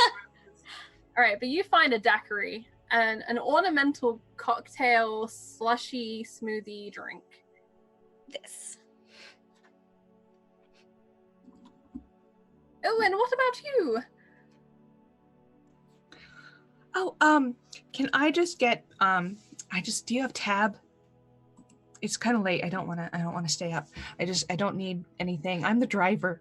What about a Shirley Temple? Then it can look like you're joining in the fun. Okay. That works. Yeah, it's a drink that's named after a child movie star. I can do that. That's fine.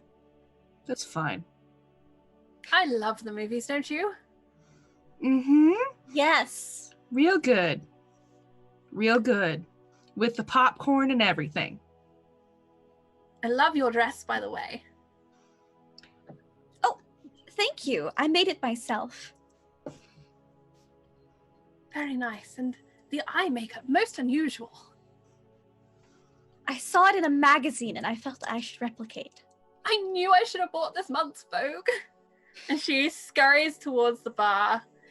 And I'm looking at chat suggestions, and I'm going to go with a rosemary and mint daiquiri. This is a herbal daiquiri to suit Darcy's old-fashioned style.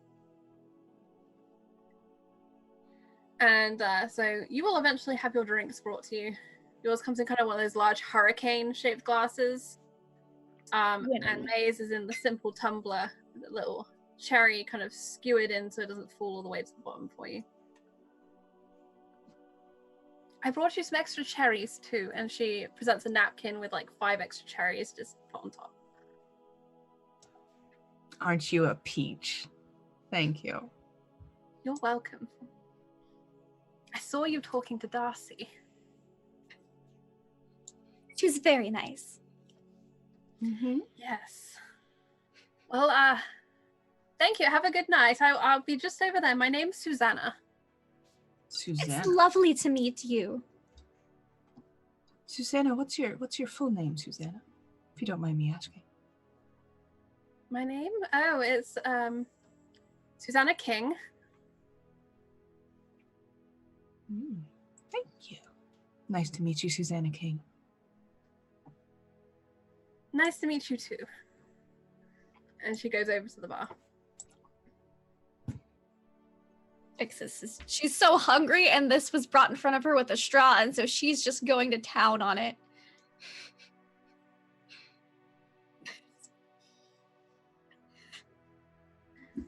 You taste it, and this is nothing like anything you've ever tasted. This is strange, very strange, and you kind of like it, and then you don't, and then you do again. I liked it, and then I didn't like it. Now I like it again, and I'm like, this is incredibly. Sure. Yes.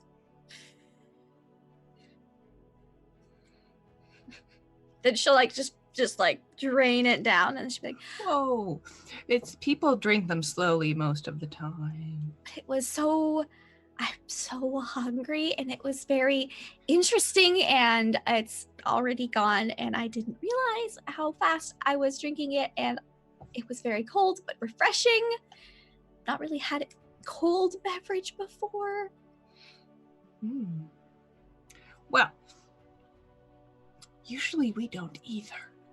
But, you know, we like hamburgers like everybody else. Yes. And what? And these.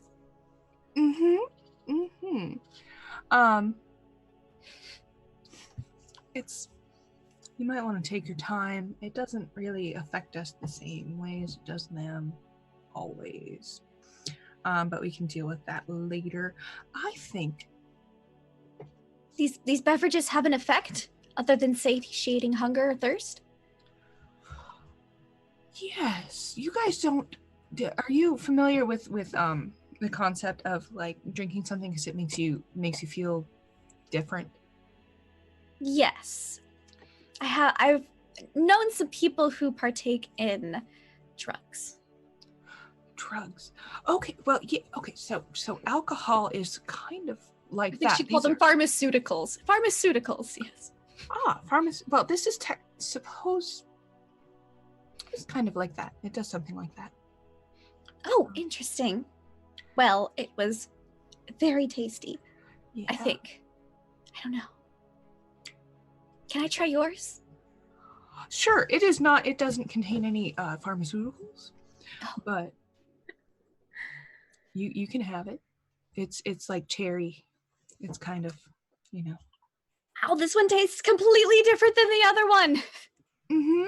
How many flavors are there? Like in the world?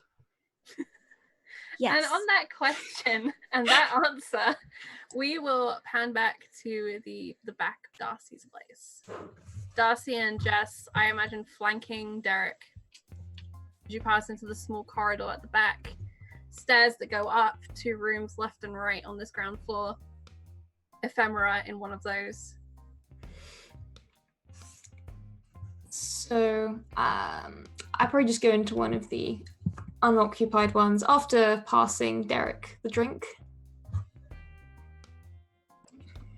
And just kind of following behind, very courteous. Let them go first. I insist. After you, ladies. Here, hold the door. Oh, look at this. We got a gentleman. That's ever so kind of you. Well, thank you very much. And head inside, and it's very, very comfy inside, and kind of like dimly lit, but with these very deco lamps and very, very squishy, comfy sofas. I'll just go in and flop on one of the sofas. Most importantly, there is a back door. She's learned this. Right. Although I would have like flopped in a way that I'm sort of between him and the back door just in case he's going to run. So I'm like positioning myself to block off an exit. Maybe you sit on the arm of one of the chairs. That's Yeah, or like on the back of it, because Jess is not a person that sits on furniture properly. Mhm. So she's probably like climbed up and sat on the back of it. Sure. I have no problems with it. It's Darcy's furniture. I give Jess like special treatment. Because it's Jess. Literally can get away with murder. It's great. Yeah. So Jess is perched up on the back of one of the chairs. Darcy will probably sit opposite where Derek sits with her kind of legs folded. Boy, And- this is a very nice room. Well, thank you. It's I like to use them for guests that I find interesting. So, do tell me more about where you're from. As you are watching him fairly closely, the pair of you do see that he looks for the exits and is definitely making a note. And he'll take a seat on a chair, probably near the back door exit. Well, it's very nice country up there. It's nice and peaceful and away from all this noise. We just kind of look out for each other and keep out of everybody's business mostly.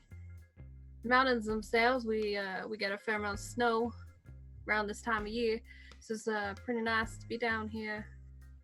Although the rain is quite something. Yeah, it's unfortunate. I must admit, I miss snow dreadfully. We don't really get a proper clean snow around here. It's always that dirty slush. Mm-hmm. Especially by the harbour as well. You just don't tend to get it the same. Well, you do get the nice sea views down here. That's true. I always like the sea. Something special about it. Same here. That's why I wanted to start this establishment on the boardwalk. So, perfect view every day. I realize I didn't introduce myself. I'm Derek. He'll finally introduce himself to Darcy. Pleasure to meet you, Darcy. But you might know that already. Although you're not from around here, his so name mentioned in the bar. Yes. Wonderful. How are you finding the city so far? It keeps itself busy. It sure does. It never stops around here. And as she's talking, just slowly, she's probably just, as her eyes are on him, just slowly just trying to bring him round to being more relaxed, more calm, just more kind of down to chill and open up. I guess it's kind of like, it's a very slow process, almost like weaving or knitting, just kind of like reaching inside and Tinkering things. Yeah. Like I say, the way I imagine this room is now set up is he sat down on this chair, and it's actually easier if you sit on the coffee table opposite, maybe. Oh yeah, she perched on the coffee table, sure. All right, Ephemera, you can probably make out the muffled sounds of a conversation happening across the hall from you. But it becomes quieter as the door is closed. Because Darcy is clever and soundproofs things. I'm trying to decide if it'd be better to handle this on my own or just go ahead and let her know up front what I just did, because she did just say, don't kill anyone. I don't know if I should handle this on my own, but I can try it. I think my only option really is to just drag him out of the room, but I don't know how well that'll go, so I'm gonna go just kind of open the door and check the hall and see what's out there. Alright, so I imagine you open the door and check the hall. Out here you have that room that's opposite you. Got the stairs that go up, and there's probably a back door through which kind of deliveries and stuff like that are made. Maybe some sort of storage room. And is there anybody in the hall that I At can this see? moment, no. Okay, I kind of want to glance around, walk out, shut the door behind me, and go check that back door and see if there's like an alley or something behind. Darcy, would you lock your main back door? I think it varies. If she's in the building, I think she might leave it open purely because you never know when you're going to need to use it quick, and you might not have time to do a manual unlock. Okay, so you will find a back door. It's a pretty heavy kind of fire type door, but it is currently unlocked as you check it. Okay, I'm going to just go out and see what's out there. Is it just like an alley with a dumpster, maybe? Out the back is actually, it backs onto kind of a walk-through type area, and then beyond that is the car parks on the back of the boardwalk. There's kind of sand out here. There might be a few dumpsters probably lining in place, an easy place to put your trash that's not out directly on the boardwalk. Okay, I'm gonna go back in and kind of follow the voices if I can hear Darcy and figure out which room she's in from where I am. Okay, I'm going to say this isn't going to be any difficulty to you at all. They're talking fairly openly at the moment in the room, so as you kind of approach the doors, you can listen easily as a vampire and hear them. Okay, I'll just lightly knock on the door. Oh, hold on just a second. I'll be right back, and I will go and check the door. Yes? I have a bit of a problem. Is it possible that I can guess what this problem might entail? You said one Has body. there been a spillage? You said one body is fine, right?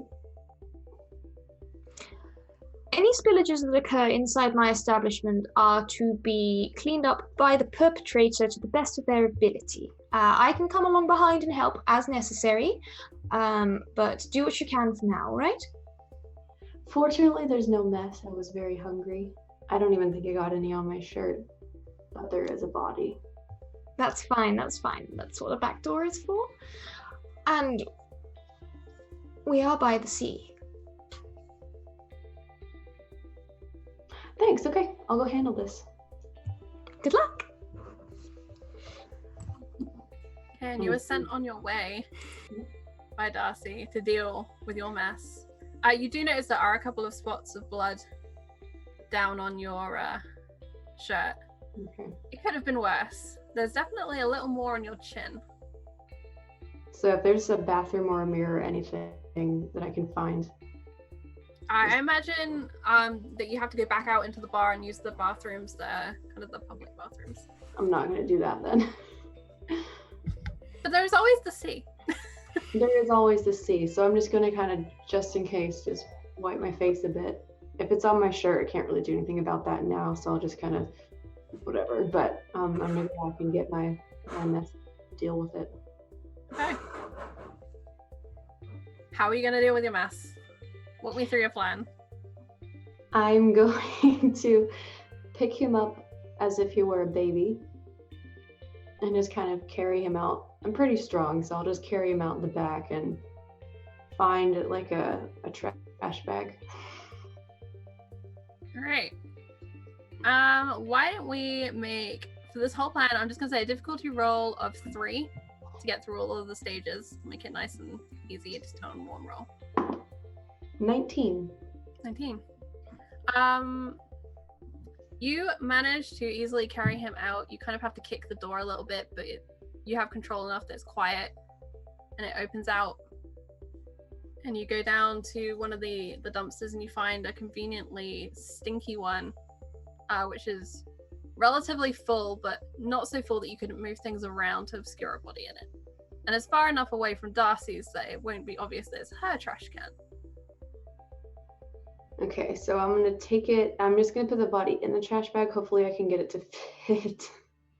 I've never put a body in a trash can. I don't know. You end up probably breaking a couple of extra joints, but he's already dead. He doesn't feel it. And it makes things tidy and easy. And then he goes. Okay, so it's in there now. I put it in a smaller trash can. But I don't want to leave it in her alley because I don't want her to get caught. So I'm going to just wheel it around to where it's like behind another door. All right, and so you wheel it down this alley to a place that reeks of fried food. The strong sense of warm fat just radiating off of this place, and actually a golden glow that leaks around the corner as it has a large glass-fronted front. That's a word. And this is the Fish and Chips Happy Shop. Something along those lines. I will come up with a better name later. Thank you to chat for donating. We have a combination of a Happy Days 50s diner and a fish and chip shop because I thought both of those were cracking suggestions. And it fits our transatlantic theme perfectly. And it's behind this establishment, which is new on the boardwalk, that you move this trash can and dump your body. Okay. A few rats are disturbed by your presence and they scurry away at your feet. They had been eating something that had been discarded in one of the bags. I'm kind of second guessing my choices of putting it there. I'm kind of pacing in the alley around it, trying to decide if this is the best to do, just to leave it there. And now I'm reconsidering and thinking I might try and find like the boardwalk like under it. I don't know how to get the body there, but I think I want to leave it there.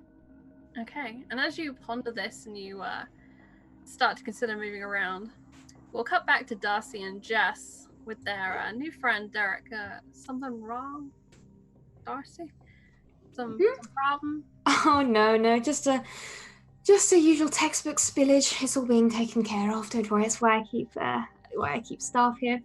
I did try when I first started. It was just me and a couple of others, and it was just too much to look after, you know. So you just have to keep a few more on deck. You know what I mean?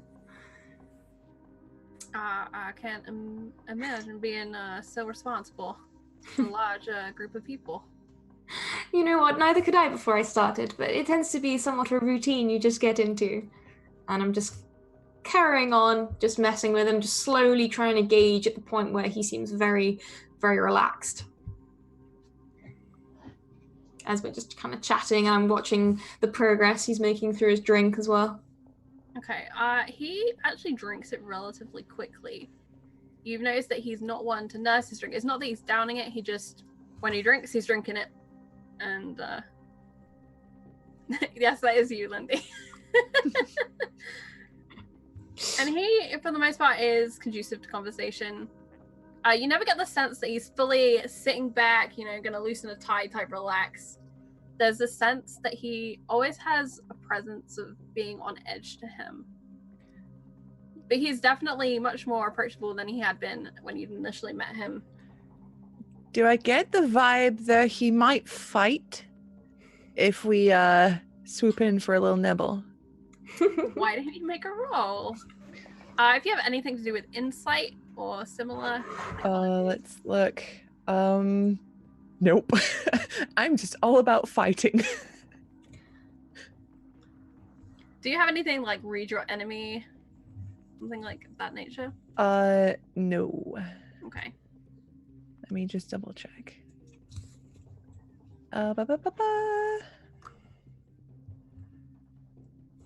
Nope. All right. Okay, let's see. What difficulty would that be? I'm gonna say this is probably a difficulty 3 for you. Yeah, good read. 3. So it's a 9 or above.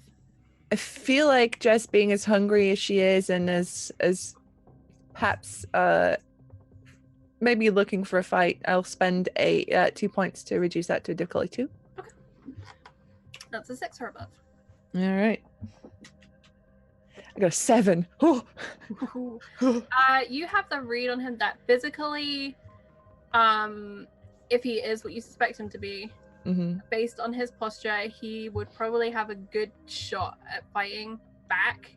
You would not be able to instantly overwhelm him. As it is, he has nothing aggressive in his body language, just he's one of those people that seems to actively listen. He's always sat forward. He's very present in that moment. And it's that awareness that concerns you.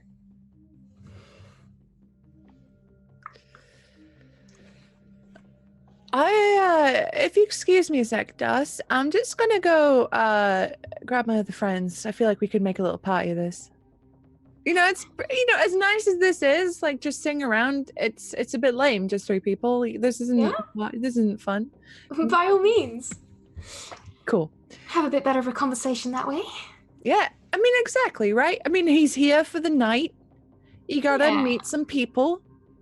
Yes, there's no point coming to the city unless you actually meet some of its designants. Exactly. So I will be 2 seconds. Stay right where you are, Derek. Enjoy that drink. Do you want to top up? Oh, I shouldn't. I just agreed to stay for 1. It's on me. Oh, and that doesn't happen very often, I must say. It doesn't. I don't even buy her drinks. And he's gonna reach into the pocket of his denim jacket, and he's actually gonna pull out some cash and he's gonna hand it to you. Maybe the round should be on me. If you insist. You saw that the gentleman insisted, Darcy. All right, go on then. All right. Same for everybody? Yeah? He genuinely smiles at you, Jess, at your ridiculous posturing. I give him like a really ridiculous over the top like wink and grin, and I'll take his cash and head out to the bar. You know my usual.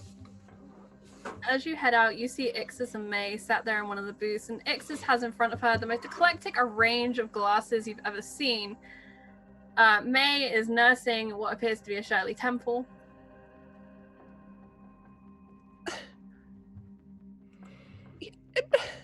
May! I wasn't there for her first drink. Please don't tell me you tried to get us something lame like a shandy. There's nothing wrong with a nice shandy in early evening. For her first drink, though, May? I had Come this one, and on. I'll hold up the empty glass. What was in it? A lot. It tasted so strange. No, this is important though. Did it feel like it kicked you in the tits? Excuse me? Oh my god. Okay, next time we go drinking and buying your drinks, you'll have a great time. Don't ever let May suggest your drinks because you'll drink like water and potato I've had juice. a great time so far. Everything tastes different. It does, yeah. There's like a whole world of flavors out there.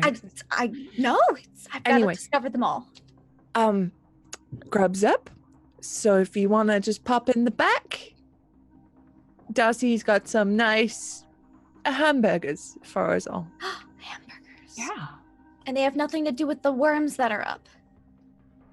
What? She's- Worms. No. She said grubs. That's small insectoids. It's well. It's a saying. Is that what hamburgers are made of? No. No. I mean, in some places, probably yes. And I have seen worms come out of burgers before, but they're not necessarily made of worms. Oh. They're maggots, Michael. Maggots. At this moment, you actually hear a siren. A small cop bike drives down along the boardwalk, weaving in and out. Wow, look at that light. Nope, that's a bad light. Nope. Bad time. Ignore that light. Okay. That one's not a good one. That's a bad one. If you're in trouble, avoid that light. You see that light? You make sure that light doesn't see you. Mm-hmm. Okay. For once, me and Mary agree on something here. That's not good. You see the rider lean forward and peer into the slightly smoked and tinted windows that front the building. I give him like a little salute. May bursts out laughing and just puts her arm around Exes like they're having a great time. And the bike continues on down the boardwalk. Ephemera. The bike is near you as you drag your trash can down the boardwalk to the stairs, which lead to the beach and to underneath this area. So that's kind of freaking me out a little bit. I'm already on edge. I still feel like I need to dispose of it better than just leaving it in the alley and getting Darcy in trouble.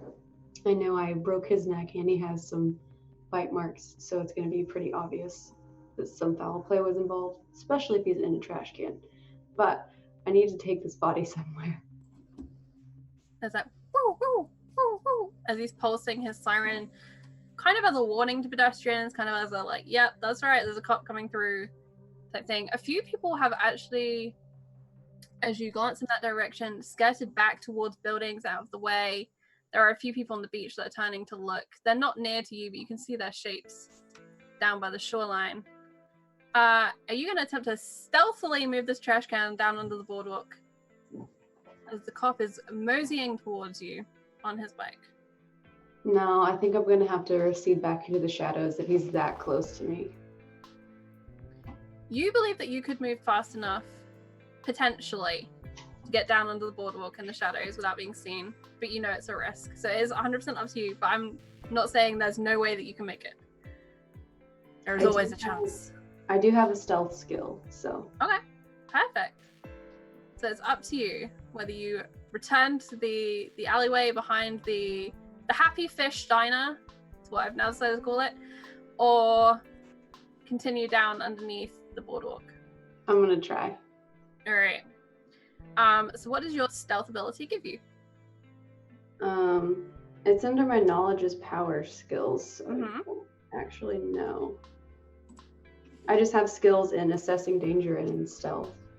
Okay, perfect. So I'm going to say with those skills, you can decrease the difficulty level by 1. And it's going to bring it down from a 4 to a 3. Okay. Here we go. 9. So that's a success because you had to roll 9 or above. Okay, Yes. I thought it was 9 or looks. 9 or above. High is good in this game. Okay, cool. And you make it. And in part what you do is you hurry to the edge of the boardwalk and you just drop the trash can. Just let it go down onto the sand. and then skirt down the stairs. You see the bike continue all the way to the end of the boardwalk, and then he slowly makes a U-turn. And for a moment you think he's for sure heard, he's for sure seen, but then he just continues and goes back the other way. Woo, woo, woo, woo. Cool. And you are under the boardwalk. Great big uprights, which have been slightly barnacled and seaweeded, encrusted. As the high tide can push all the way up to the boardwalk in a bad storm. Under here you can see there are a number of people going about business that they would also rather not be seen doing. Can they see me? At the moment, no one seems to be paying attention to you.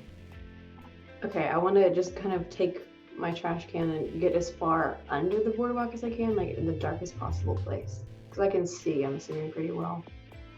So you push along, and there's actually a concrete seawall down here, but there are periodically doors into this area, which will lead into the basements of the various buildings.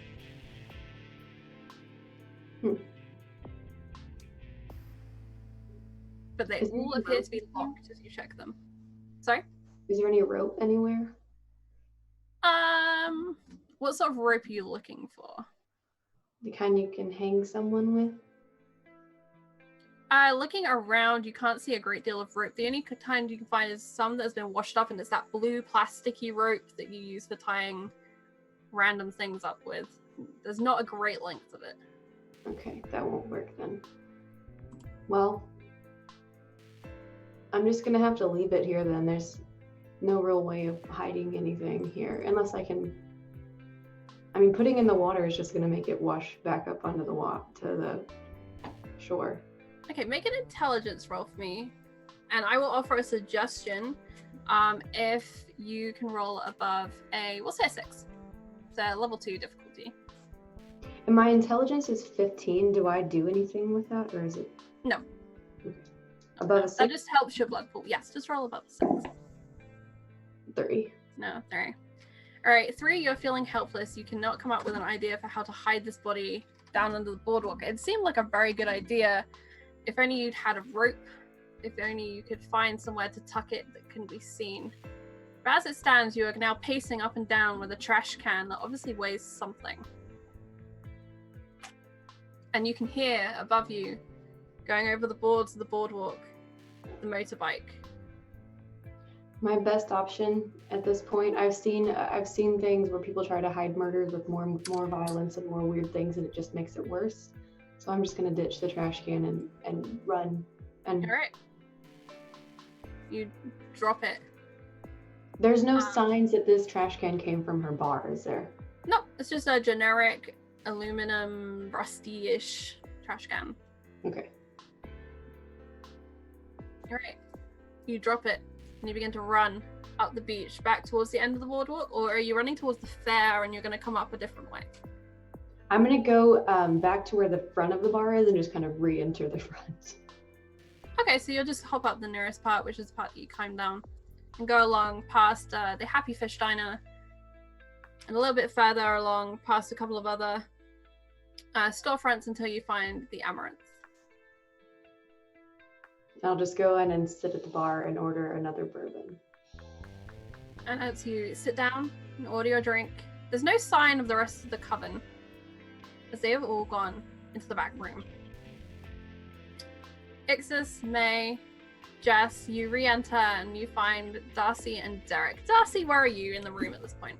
So Darcy is still kind of perched on this coffee table, and it's pretty close to where Derek's sitting, and she's just kind of leaning on one hand, completely enraptured in what he's saying, and she's just kind of chatting to him like animatedly, basically just continuing, to be honest, as if like nothing was happening, just waiting for the others to come back.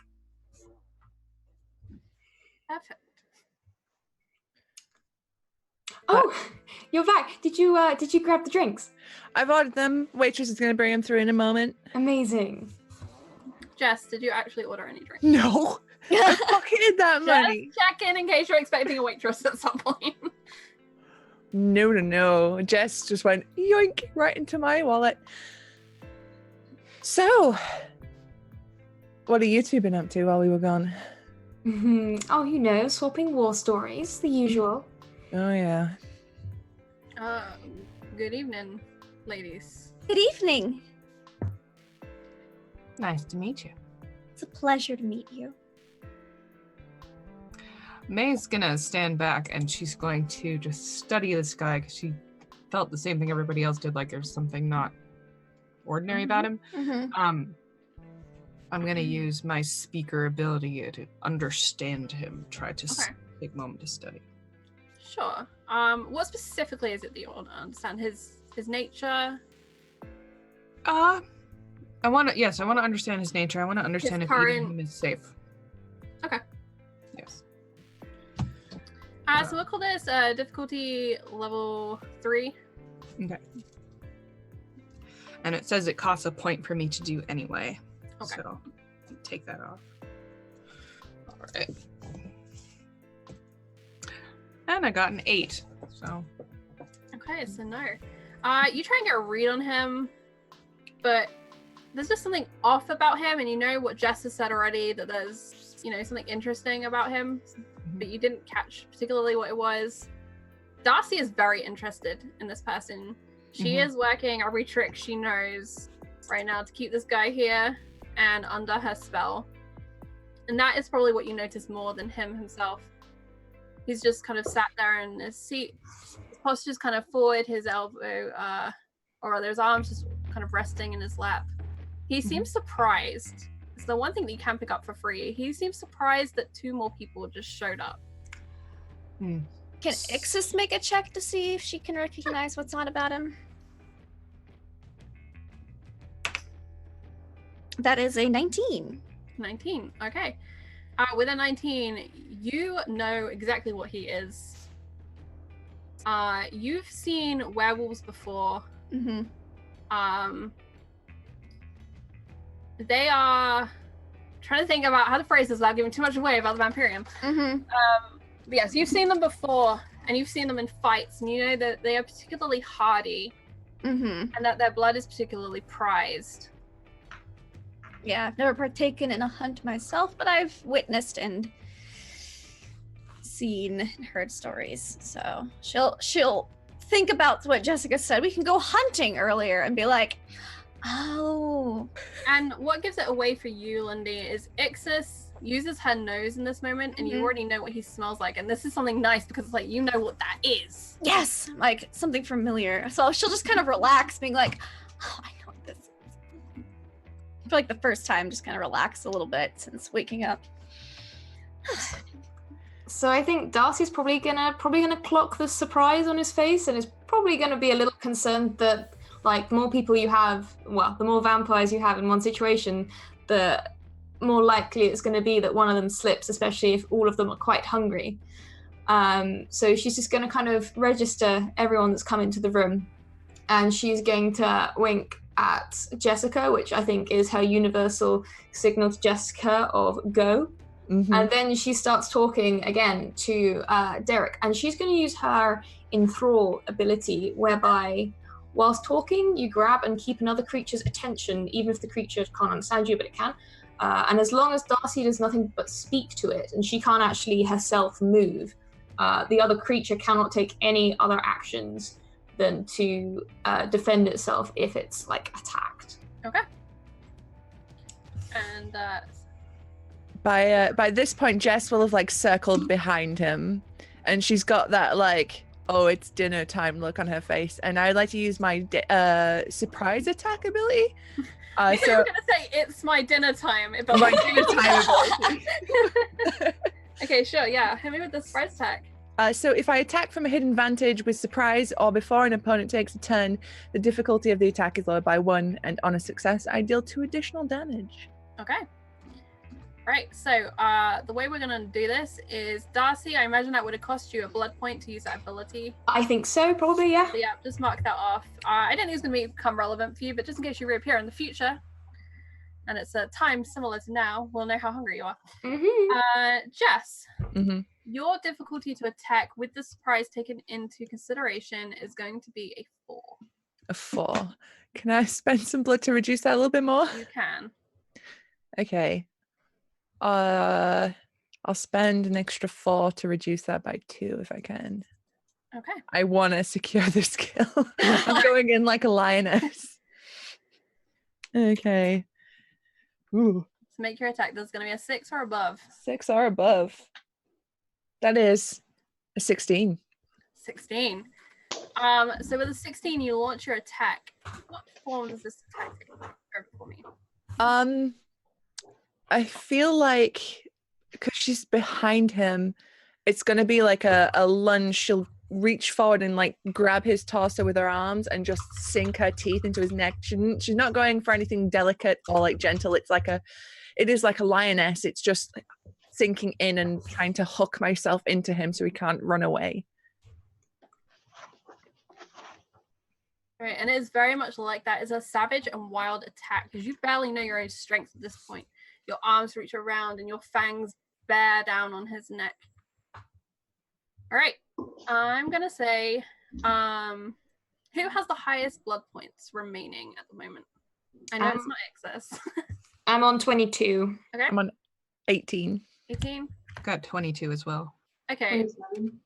27. Perfect. So what I'm going to say then is May or Darcy, you may act next.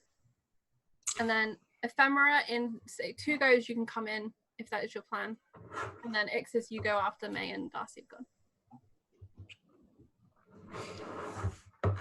So Darcy or May, it's up to you who would like to act next. I'm going to actually say May can go next because Darcy's busy talking.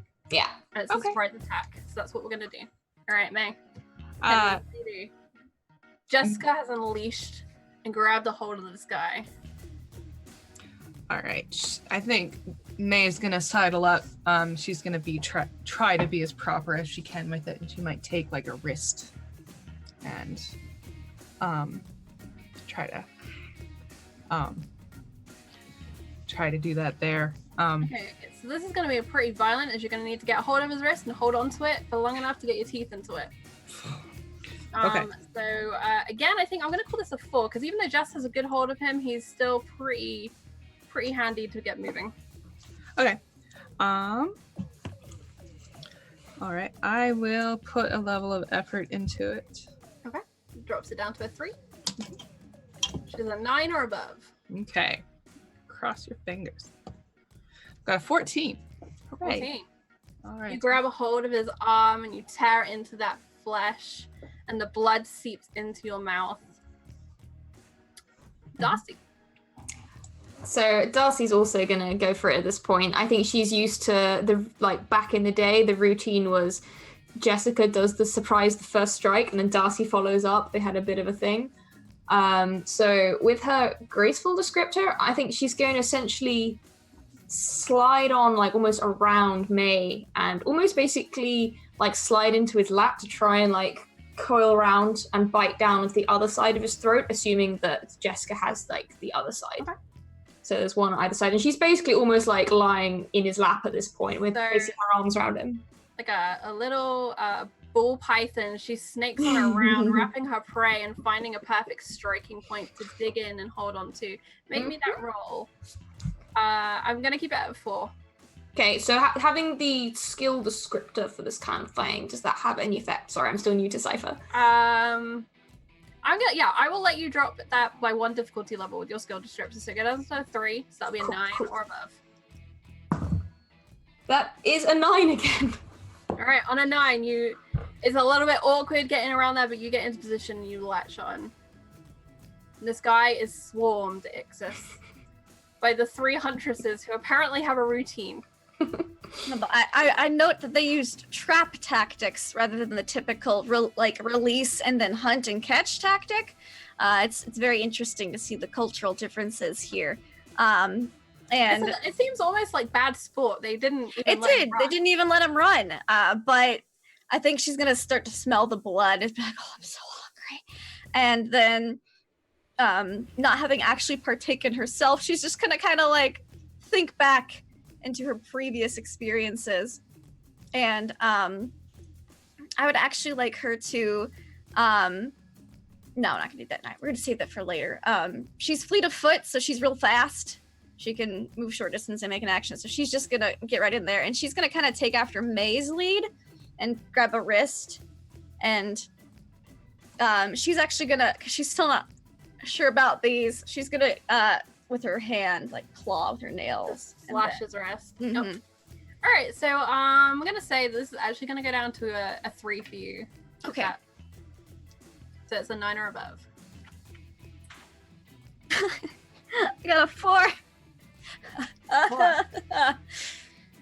As you get close, you can see the pulsing in his neck that is unleashing the blood. And while that is appetizing, there's something disgusting about the way the mouths are like puckering onto it. It's like a leech. You're literally watching it and it's repulsive to you. Yeah, they're not just killing him and then draining him to eat later. The teacups or, you know, anything know. civilized, this is just straight from the animal. I imagine she's already slit the wrist though, and so the blood's kind of like spraying on her. She's like, I don't know what I'm doing. I imagine what's happened is you've actually got like one claw in and it's stuck. Uh-huh. And that texture is so strange to you. Like, ew, no, this is Oh. fleshy and disgusting as this guy is being assaulted from all directions. And it's going to be his turn as he's going to attempt to break out from all of you. So I need you all to make defense rolls. And since you have such a good grasp on him and so on, I'm going to say this is going to be a 3 to hang on. So apparently I'm trained in skill defense. Okay. I don't know what that does. It reduces the difficulty by Okay. one. The difficulty. Pretty much assume everything reduces the difficulty by 1 level, unless it stipulates some other use. 18. Cool. 7. My nail wasn't in good enough. 19. High five. 9. Nice. We high five at the same time. So May made it, Das made it, Jess made it really good, and Exes didn't, correct? 7. Okay, Yeah. perfect. So with the 3 hungry lionesses clinging on, he staggers up and is pushed back down into the sofa by the sheer volume of people clinging to him. Exes, you are forced away. You don't have a good purchase, a good position. And I'm going to say that because of the sheer amount of people clinging into him, he can do nothing at this point. He is stuck. And Jess, because you've got such a good hold in, you just dig in those teeth even more to the point where you are nearly like ripping apart his neck into ribbons at this point. At this point, I will say, I know I said 2 rounds, but I'm going to say at this point, Ephemera, you can be coming back in. Darcy spent a long time talking to this guy, warming him up, getting everything ready. So you coming in the back door, and all is fairly quiet. You can hear the sound of the jukebox in the bar in the distance, but you can hear the sound of a scuffling in this back room. Okay, I'm definitely going to make my way back there to see what's going on because I know that Darcy and Jess were back there when I left. You open the door, and there's this sight of pure horror as just blood is cascading down this guy's neck. His arm is being clamped onto by May. Exes is on the floor, her hands covered in blood. She looks horrified a little bit and a little bit into it. Like, I'm hungry, but this is gross, but I'm so hungry. Conflicted. It's like street meat. You're like, it's so gross, you're so hungry. Street meat. You don't want to think about it too much. And this is what you find. I'm going to say that at that point, we're going to go to the top of the order with Jess, and then we'll do May, Das, X. Jess, you are savaging this guy's neck. On the other side, you can see Darcy. Her eyes may be glancing at yours briefly. Mm-hmm. And down, there's May, and X had to go, but she's somewhere else right now. But he's still struggling and still fighting against you. Oh, well, I'm gonna just like immobilize him as best I can. I'll dig in with claws and like I will rip his neck to ribbons. Like I will just completely just make a mess So of him. we'll say that you're gonna go for maybe like the spinal cord, something that is just literally gonna just drop his threat level. Yeah.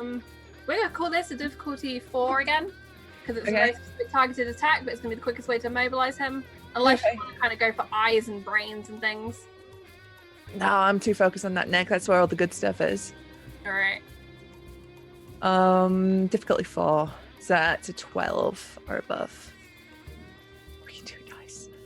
You rolled a 19 last time and you did extra damage, so I did. So Jess is feeling this hunt right now. she's feeling it. The dice are feeling it because that was a 15.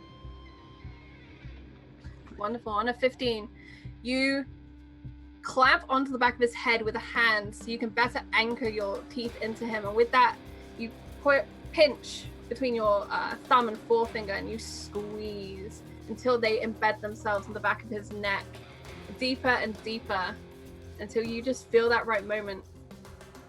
Can't quite snap it at this point, but it is right in there. Mm-hmm. And you don't think he's going to want to move right now because you have such a good clamp on him. Which brings us straight over to May. As Jessica is just grabbing a hold of this dude and destroying him in horrible, horrible ways. Seeing as Exes was on the sort of the other side, on sort of the same level she was, he saw what happened to Exes. And so May wants to hold on as best she can. She wants to like get his wrist like under her arm. And she's gonna hold her other arm out for Exes and say, come here. Okay. All right, and for the sake of this moment, we say, because it's all kind of simultaneous, Exes, you can respond in this moment. All right. I will come over to Bay and be like, yeah, okay, I'm gonna try. And then she's gonna, she's just so hungry, just kind of attempt, like, but like, how do I do it with the teeth? I'm used to a straw, like, kind of, like, trying to get the teeth in first, maybe, even though there's already a hole. She's not quite sure how it's done, and then drink up. All right. That brings us over to Darcy, as Exes is just gonna bite into the hole that May's already got. So when feeding, how aware would Darcy be of what's going on around? You tell me, how aware is Darcy when she's feeding? I feel like it depends. I think when she's on her own, it's definitely like she'll just completely concentrate, but she's with strangers right now, so I think she's got a little bit of awareness up. Okay. Her main kind of goal she's doing, she's still trying to essentially drain as much as she can, as much as she can possibly, because as much as this is, sharing is caring when food and everything, she kind of wants to eat the most. She wants the lion's share. She wants the lion's share. I mean, this is her establishment after all. And this is getting very messy. This sofa is going to be ruined. There is no way about that right now. She's probably used to this situation. It's happened more than once. So as she's kind of feeding, would it be possible for her to create the illusion that the arm that has been given to Exes suddenly starts like spasming and like flopping around like some kind of weird worm? I'm going to say we're going to need a roll. Yeah, she's just kind of doing this like in the periphery. Let's see. Let's make a roll and we will see how good the illusion is. And that will set the difficulty level for resisting it. Wow, well that's a 1, so no, she cannot be distracted. GM intrusion. You take an XP and you get to give an XP to one of the other players. It can be anyone you like. I'll give it to Exes because she was the one I was trying to screw over. All right. You try and cast the illusion and you actually choke very briefly on this blood that is in your Oh, head. how embarrassing. And you have to retract. And you spit the blood everywhere as you try and clear your throat. But as you release him, you give him an opening. And he brings that free hand up to strike you, and I need you to make a defense roll. Okay. And it's going to be a 4, because he has a free strong arm, and he is very motivated right now. Okay, and do I get the speed defense -1? Nope. Oh, no, okay, cool, because it's a nasty fail, because I It is a nasty fail. 16. 16. So on a 4, that is a success. Oh, thank God. You see this arm come flying towards you. It's full-fisted as he was going to attempt to do some serious bludgeoning damage to the side of your head. Unable to really do much more than that. And you just duck. But you have that fearful moment of you haven't fully got control of this prey, and this is getting very messy right now. Oh, she loves that. She loves it so much. Ephemera. chaos on this sofa as people latch on to various parts of this man, and they are tearing and they are ripping and they are rending, and he is wriggling and writhing. What do you do? I'm going to jump on top of his body. If I can get him down, because I don't need any more bodies tonight. We already hit our limit.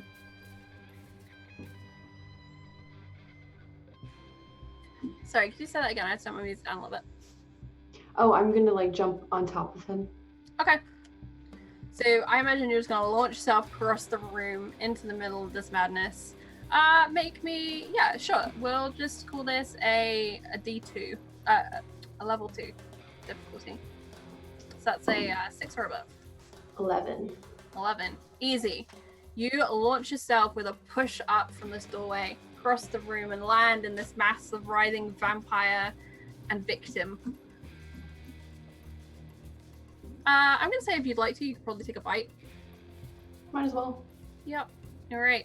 What part of him would you like to latch into? What's You open? land on his chest. Well, Here's that free Darcy bunched just arm. let go of half of his neck, but Jessica does have the other half. His chest is wide open. One of his arms is taken currently. One's free-ish. Chest is good. All right. Straight there. You just bend straight down and bite into that breastplate, right to the heart of this dude. Jessica, finish him. I will. I'll just. All right, so we're gonna call this a 3. Mm-hmm. If you have anything to add to do with strength, I have muscles of iron, which for the next 10 minutes, difficulty of all might actions. Would that count as a might action? yeah. It's reduced by 1 step. All right. So I said difficulty 3. That goes down to a 2. Yep. So that'll be a 4 or above. 6 or above. Oh, 6 or above. Sorry. Yep. That's okay. Ugh. There's a reason I haven't used above a 5. We're both hard at maths. That is a 9. A 9.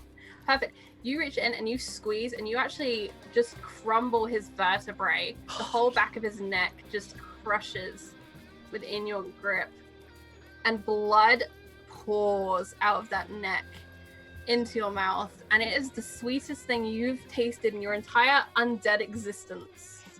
And he twitches, and in that free arm, it's a violent twitch and shudder as his nervous system tries to cope with what has just been done to him.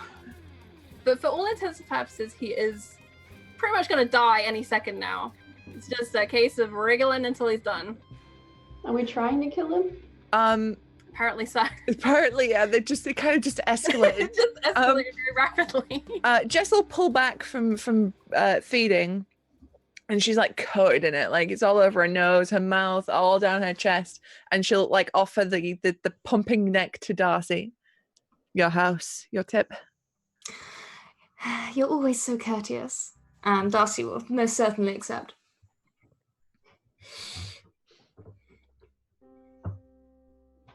It is a bloodbath in this room, a feeding frenzy of piranha women.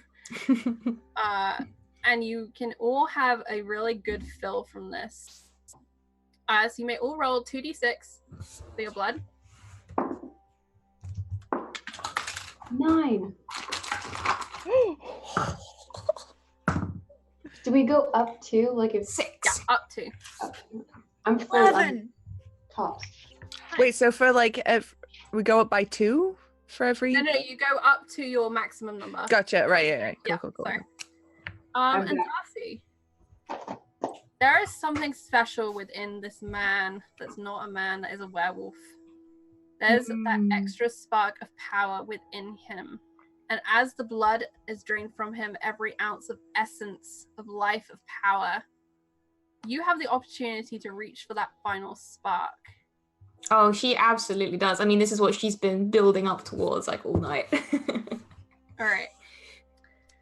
So Darcy, you dig in your fangs a little deeper, you drink a little harder, close your eyes, and you feel it wash into you this strength that you've never known, speed that is faster than you have ever been able to imagine, as your muscles just seem to enrich and grow within your mind, not literally. She doesn't hulk out.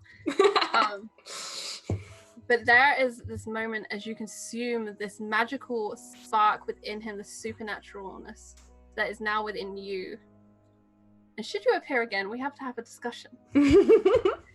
I do like those discussions. Or feel it as you are drinking now. The blood tastes more normal, more like a person's. Someone has taken away what makes this man supernatural. The older vampires, it's up to you. I will allow you to decide if you know what it is to diabolarize someone, to consume their power and essence. But that is up to you as to what your character would know. Exes, you would probably not be familiar with this.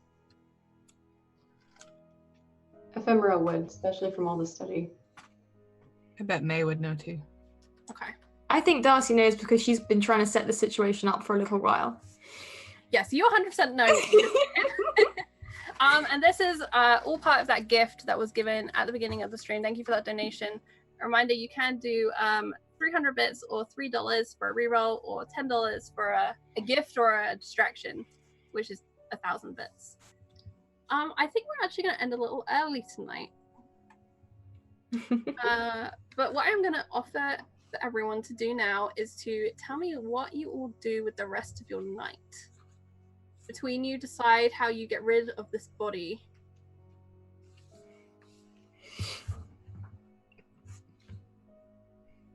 Exes is useless when contributing to how to get rid of this body. She has no idea. So, but she's much less hungry.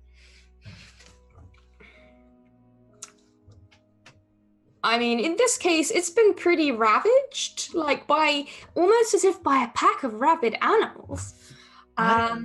Yeah, how I don't understand. But she's probably going to encourage Jessica to help her just destroy the body a little bit more, just so it completely can't be recognized, even though she's fairly hopeful that it's someone who's not from around here, so should be okay. What I'm going to imagine is you take the time to damage the fingers, to damage the teeth, and savage the face. Anything that would be easily used for kind of fingerprints, dental records. Yeah, and any obvious sort of fang punctures, I sort of re-go into and claw at them, so they're not as obvious as fangs. It looks like, you know. Standard protocol. And then I think the best place to leave it would be somewhere like a particularly dodgy park or somewhere that's known for like being in a very rough area, something like that. Okay, I imagine my Jeep for transport. Yeah, she's definitely going to try and use the point that there's already been one body tonight to leverage a use of the Jeep for moving this. All right, not far from the Boardwalk, there's a slightly poorer area of the city which suffers from a lot more crime, and there is one of those parks that you don't go into after dark. Possibly even not if you're a vampire. It's a pretty unpleasant place and doesn't offer the sort of feeling you probably like unless you're hooked on drugs yourself. But it is the perfect place to dump a body. There are shrubbed banks and similar places where you can go and hide things that you don't want found. I think like Jess and Darcy would have a few spots. Yeah. We've done this a few times.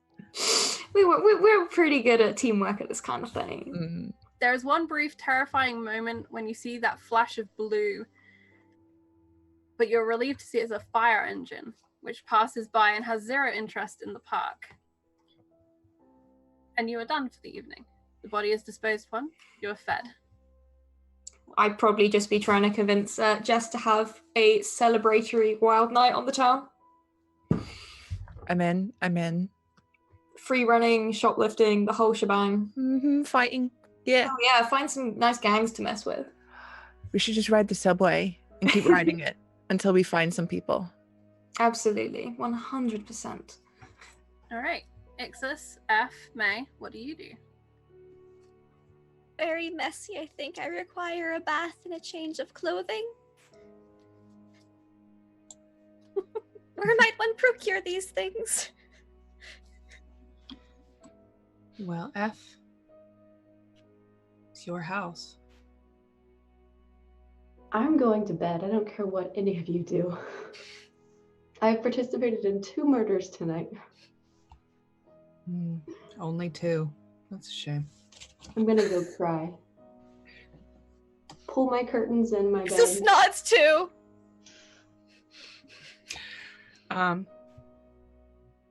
If Ephemera goes to bed, then May will look at Exes. She will pull out an extra pillow from underneath her bed. She'll give Exes her bed. And she will go sleep on the couch. Show her the bathroom first. You know how to Exes. use everything in here, right? Yes, this is very familiar. Some differences, but I think I can figure it out. She just starts turning the knobs in the shower. All right. Last thing she'll do, she'll point out the telephone and she'll say, if this makes noise, tell one of us. Don't do anything with it. Okay. And don't leave. Okay. Okay. Okay. All right. Thank Then you. May is going to go to sleep. It is the end of a very strange night. Ephemera. Due to your nature, I am going to suggest, and you can veto if you like, that you have a book that you keep that is a ledger of every life you have taken, and that you spend time tonight filling this in. I was actually gonna say the same exact thing. I definitely have that. Yeah. It's more of like there's a ledger, but it's more of like a here's what I did. It's funny though because it's more like a dear diary. Like a diary. And then I explain it. So it's more like I'm upset with myself, but I'm also like, it happens. Mm-hmm. Yeah. Exes, you have to battle with the plumbing a little while to get the water just the right temperature. You're used to things, you just push the button and it goes the right temperature. Yeah, I'm like, there's a hot knob and a cold knob, and then a between the shower head and the tub faucet knob, and it's me in a hotel room. I have no idea how this shit works. Yeah. And you do find that your dress is utterly ruined. Oh no. I saw this in the Vogue magazine I read, and I made it myself, and I'll try to scrub it like as best as I can. And as you scrub it, you pause for a moment as you see the perfect little toe beans outlined in mud, left behind by the cat. Must acquire a cat. Maybe tomorrow. And then I'll just trying not to think about what happened tonight, but at the same time thinking about everything that's happened, because she's just kind of overwhelmed. She's gonna probably cry a little bit in the shower, like, I don't know what I'm doing. And then like scrub the dress and try to clean it as best as she can, because she totally didn't grab all of her stuff from the pod, just like, oh, we're leaving for right now, like thinking we'd go back. And so she's like just like lays it out to dry somewhere, and then like towels up, and then just goes to sleep in a bed. Yeah, May loaned you her room, which is very nice and clean, at least. And the bed is made perfectly. I make it the next evening. It's the exact like perfect corners and everything. Yeah. May, as you go to sleep, do you contemplate your night at all? I do. I do. I bet she probably actually wouldn't sleep very much because she'd be thinking about what happened and how does she tell anybody about this. And what makes it worse is every time you try and grasp onto what happened with the shadows in particular, it gets a little harder to remember. You begin to doubt if it was real, if maybe you were injected with a drug, or your mind begins to spin all sorts of stories to try and explain it away. How could you have been teleported to an office? How did that computer even work? It's all very strange. And I'd like you to make one last roll of our game today. Okay. With a difficulty of 3. For you to, this is, if you have anything relating to intelligence and memory, this is you trying to grip onto the true memory of what occurred. Okay.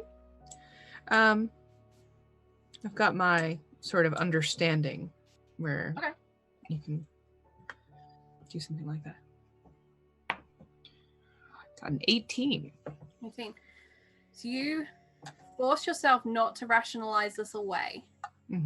Fight that part of your brain, and you fight to remember exactly what happened, and you continuously walk yourself through it each step of the way. I went to the park. the earthworks. The die was there, went to the crossing light. That man was there, went across, went to the Italian, and so on and so forth. And you practice it until that is locked in your head as truth. And for now, you don't forget. And you are left with this strange sequence of events that makes no sense, but definitely happened. Probably then before I go to bed, I would go downstairs to Alice's lab and I would take any sort of like swabs or samples or anything that I think would make that anything she might be able to use.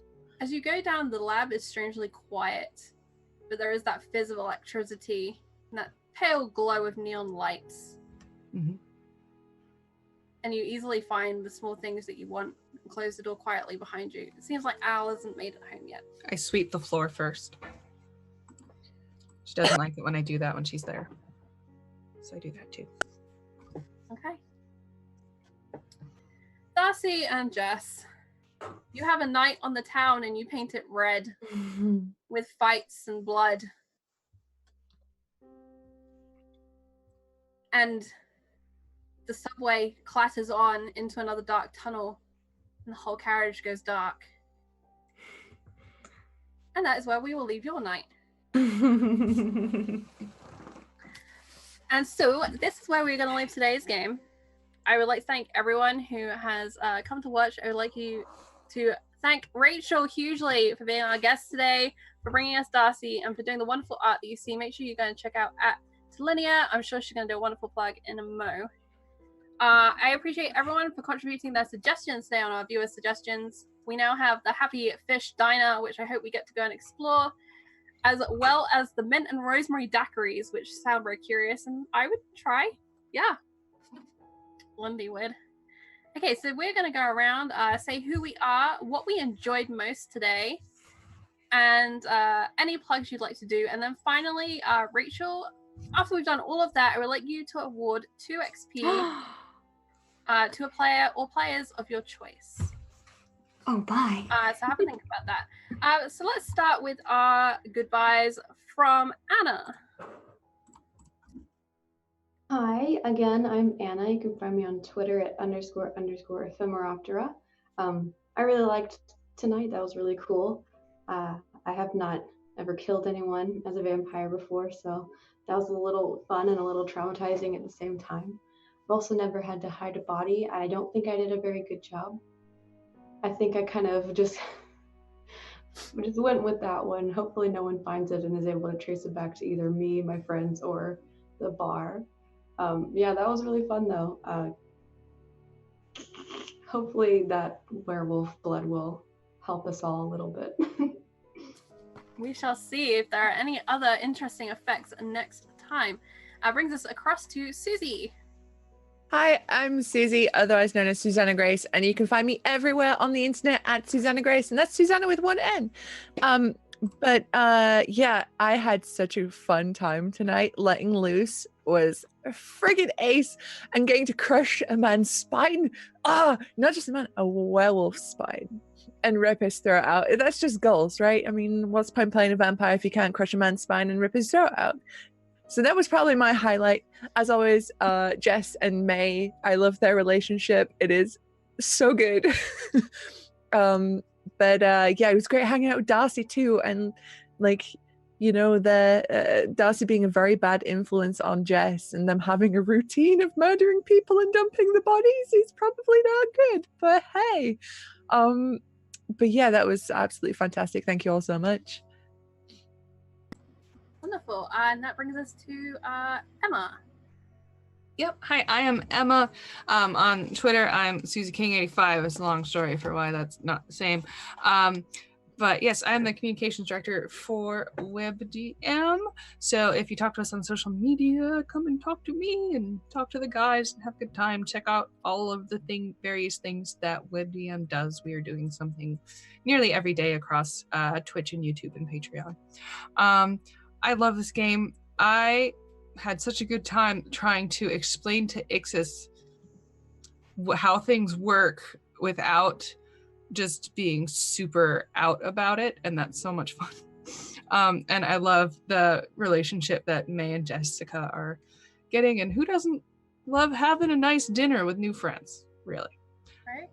I want to shout out Lindy for that grubs and worms thing, because it took all of us like a hot second to make the connection, and you were like, "Damn, I know exactly what I'm going to say about this." Mhm. I wish to lead us on to Lindy.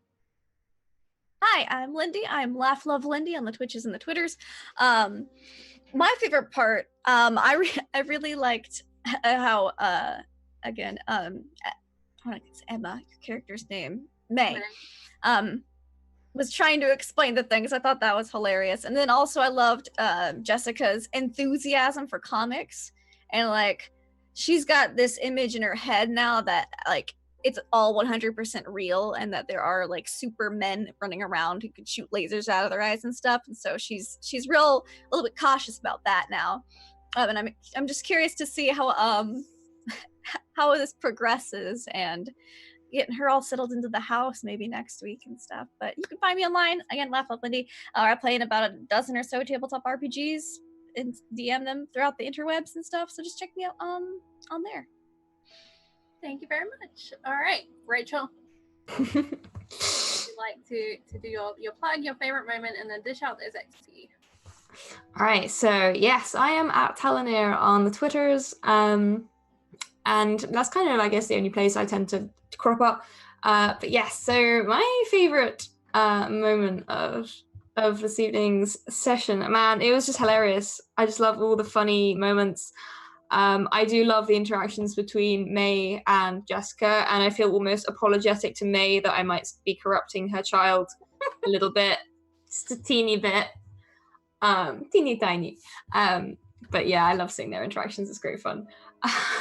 So you can find me actually tomorrow, where I'm playing another vampire who also has to hide a lot of bodies. In fact, that's probably where most of my body hiding experience for this game came from, because we seem to have accidents every bloody week.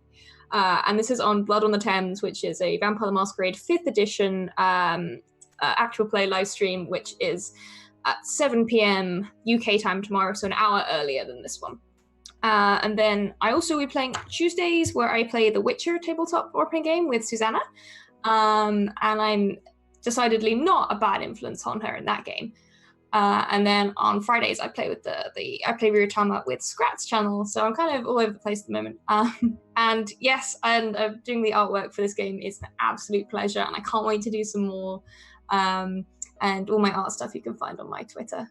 So as for these experience points, I'm going to dish them out to our wonderful May and Ephemera, because I think throughout the course of that game, I gave experience points to both other characters through various fumbles. So I think, this is really what I'm good here for. I always roll extremes, so you're always going to get experience points. Wonderful. Well, thank you very much, and thank you everyone again for joining us. Thank you to Montecook Games for making a Cypher system, which we've been enjoying and getting the hang of. Thank you to Ethan, Super Robot Bear, for working with me on the Vamp Cypher rules and coaching me through so I didn't get confused again this week. And I look very much forward to Kiana joining us again next week. Same time, same place. Night night, sleep tight.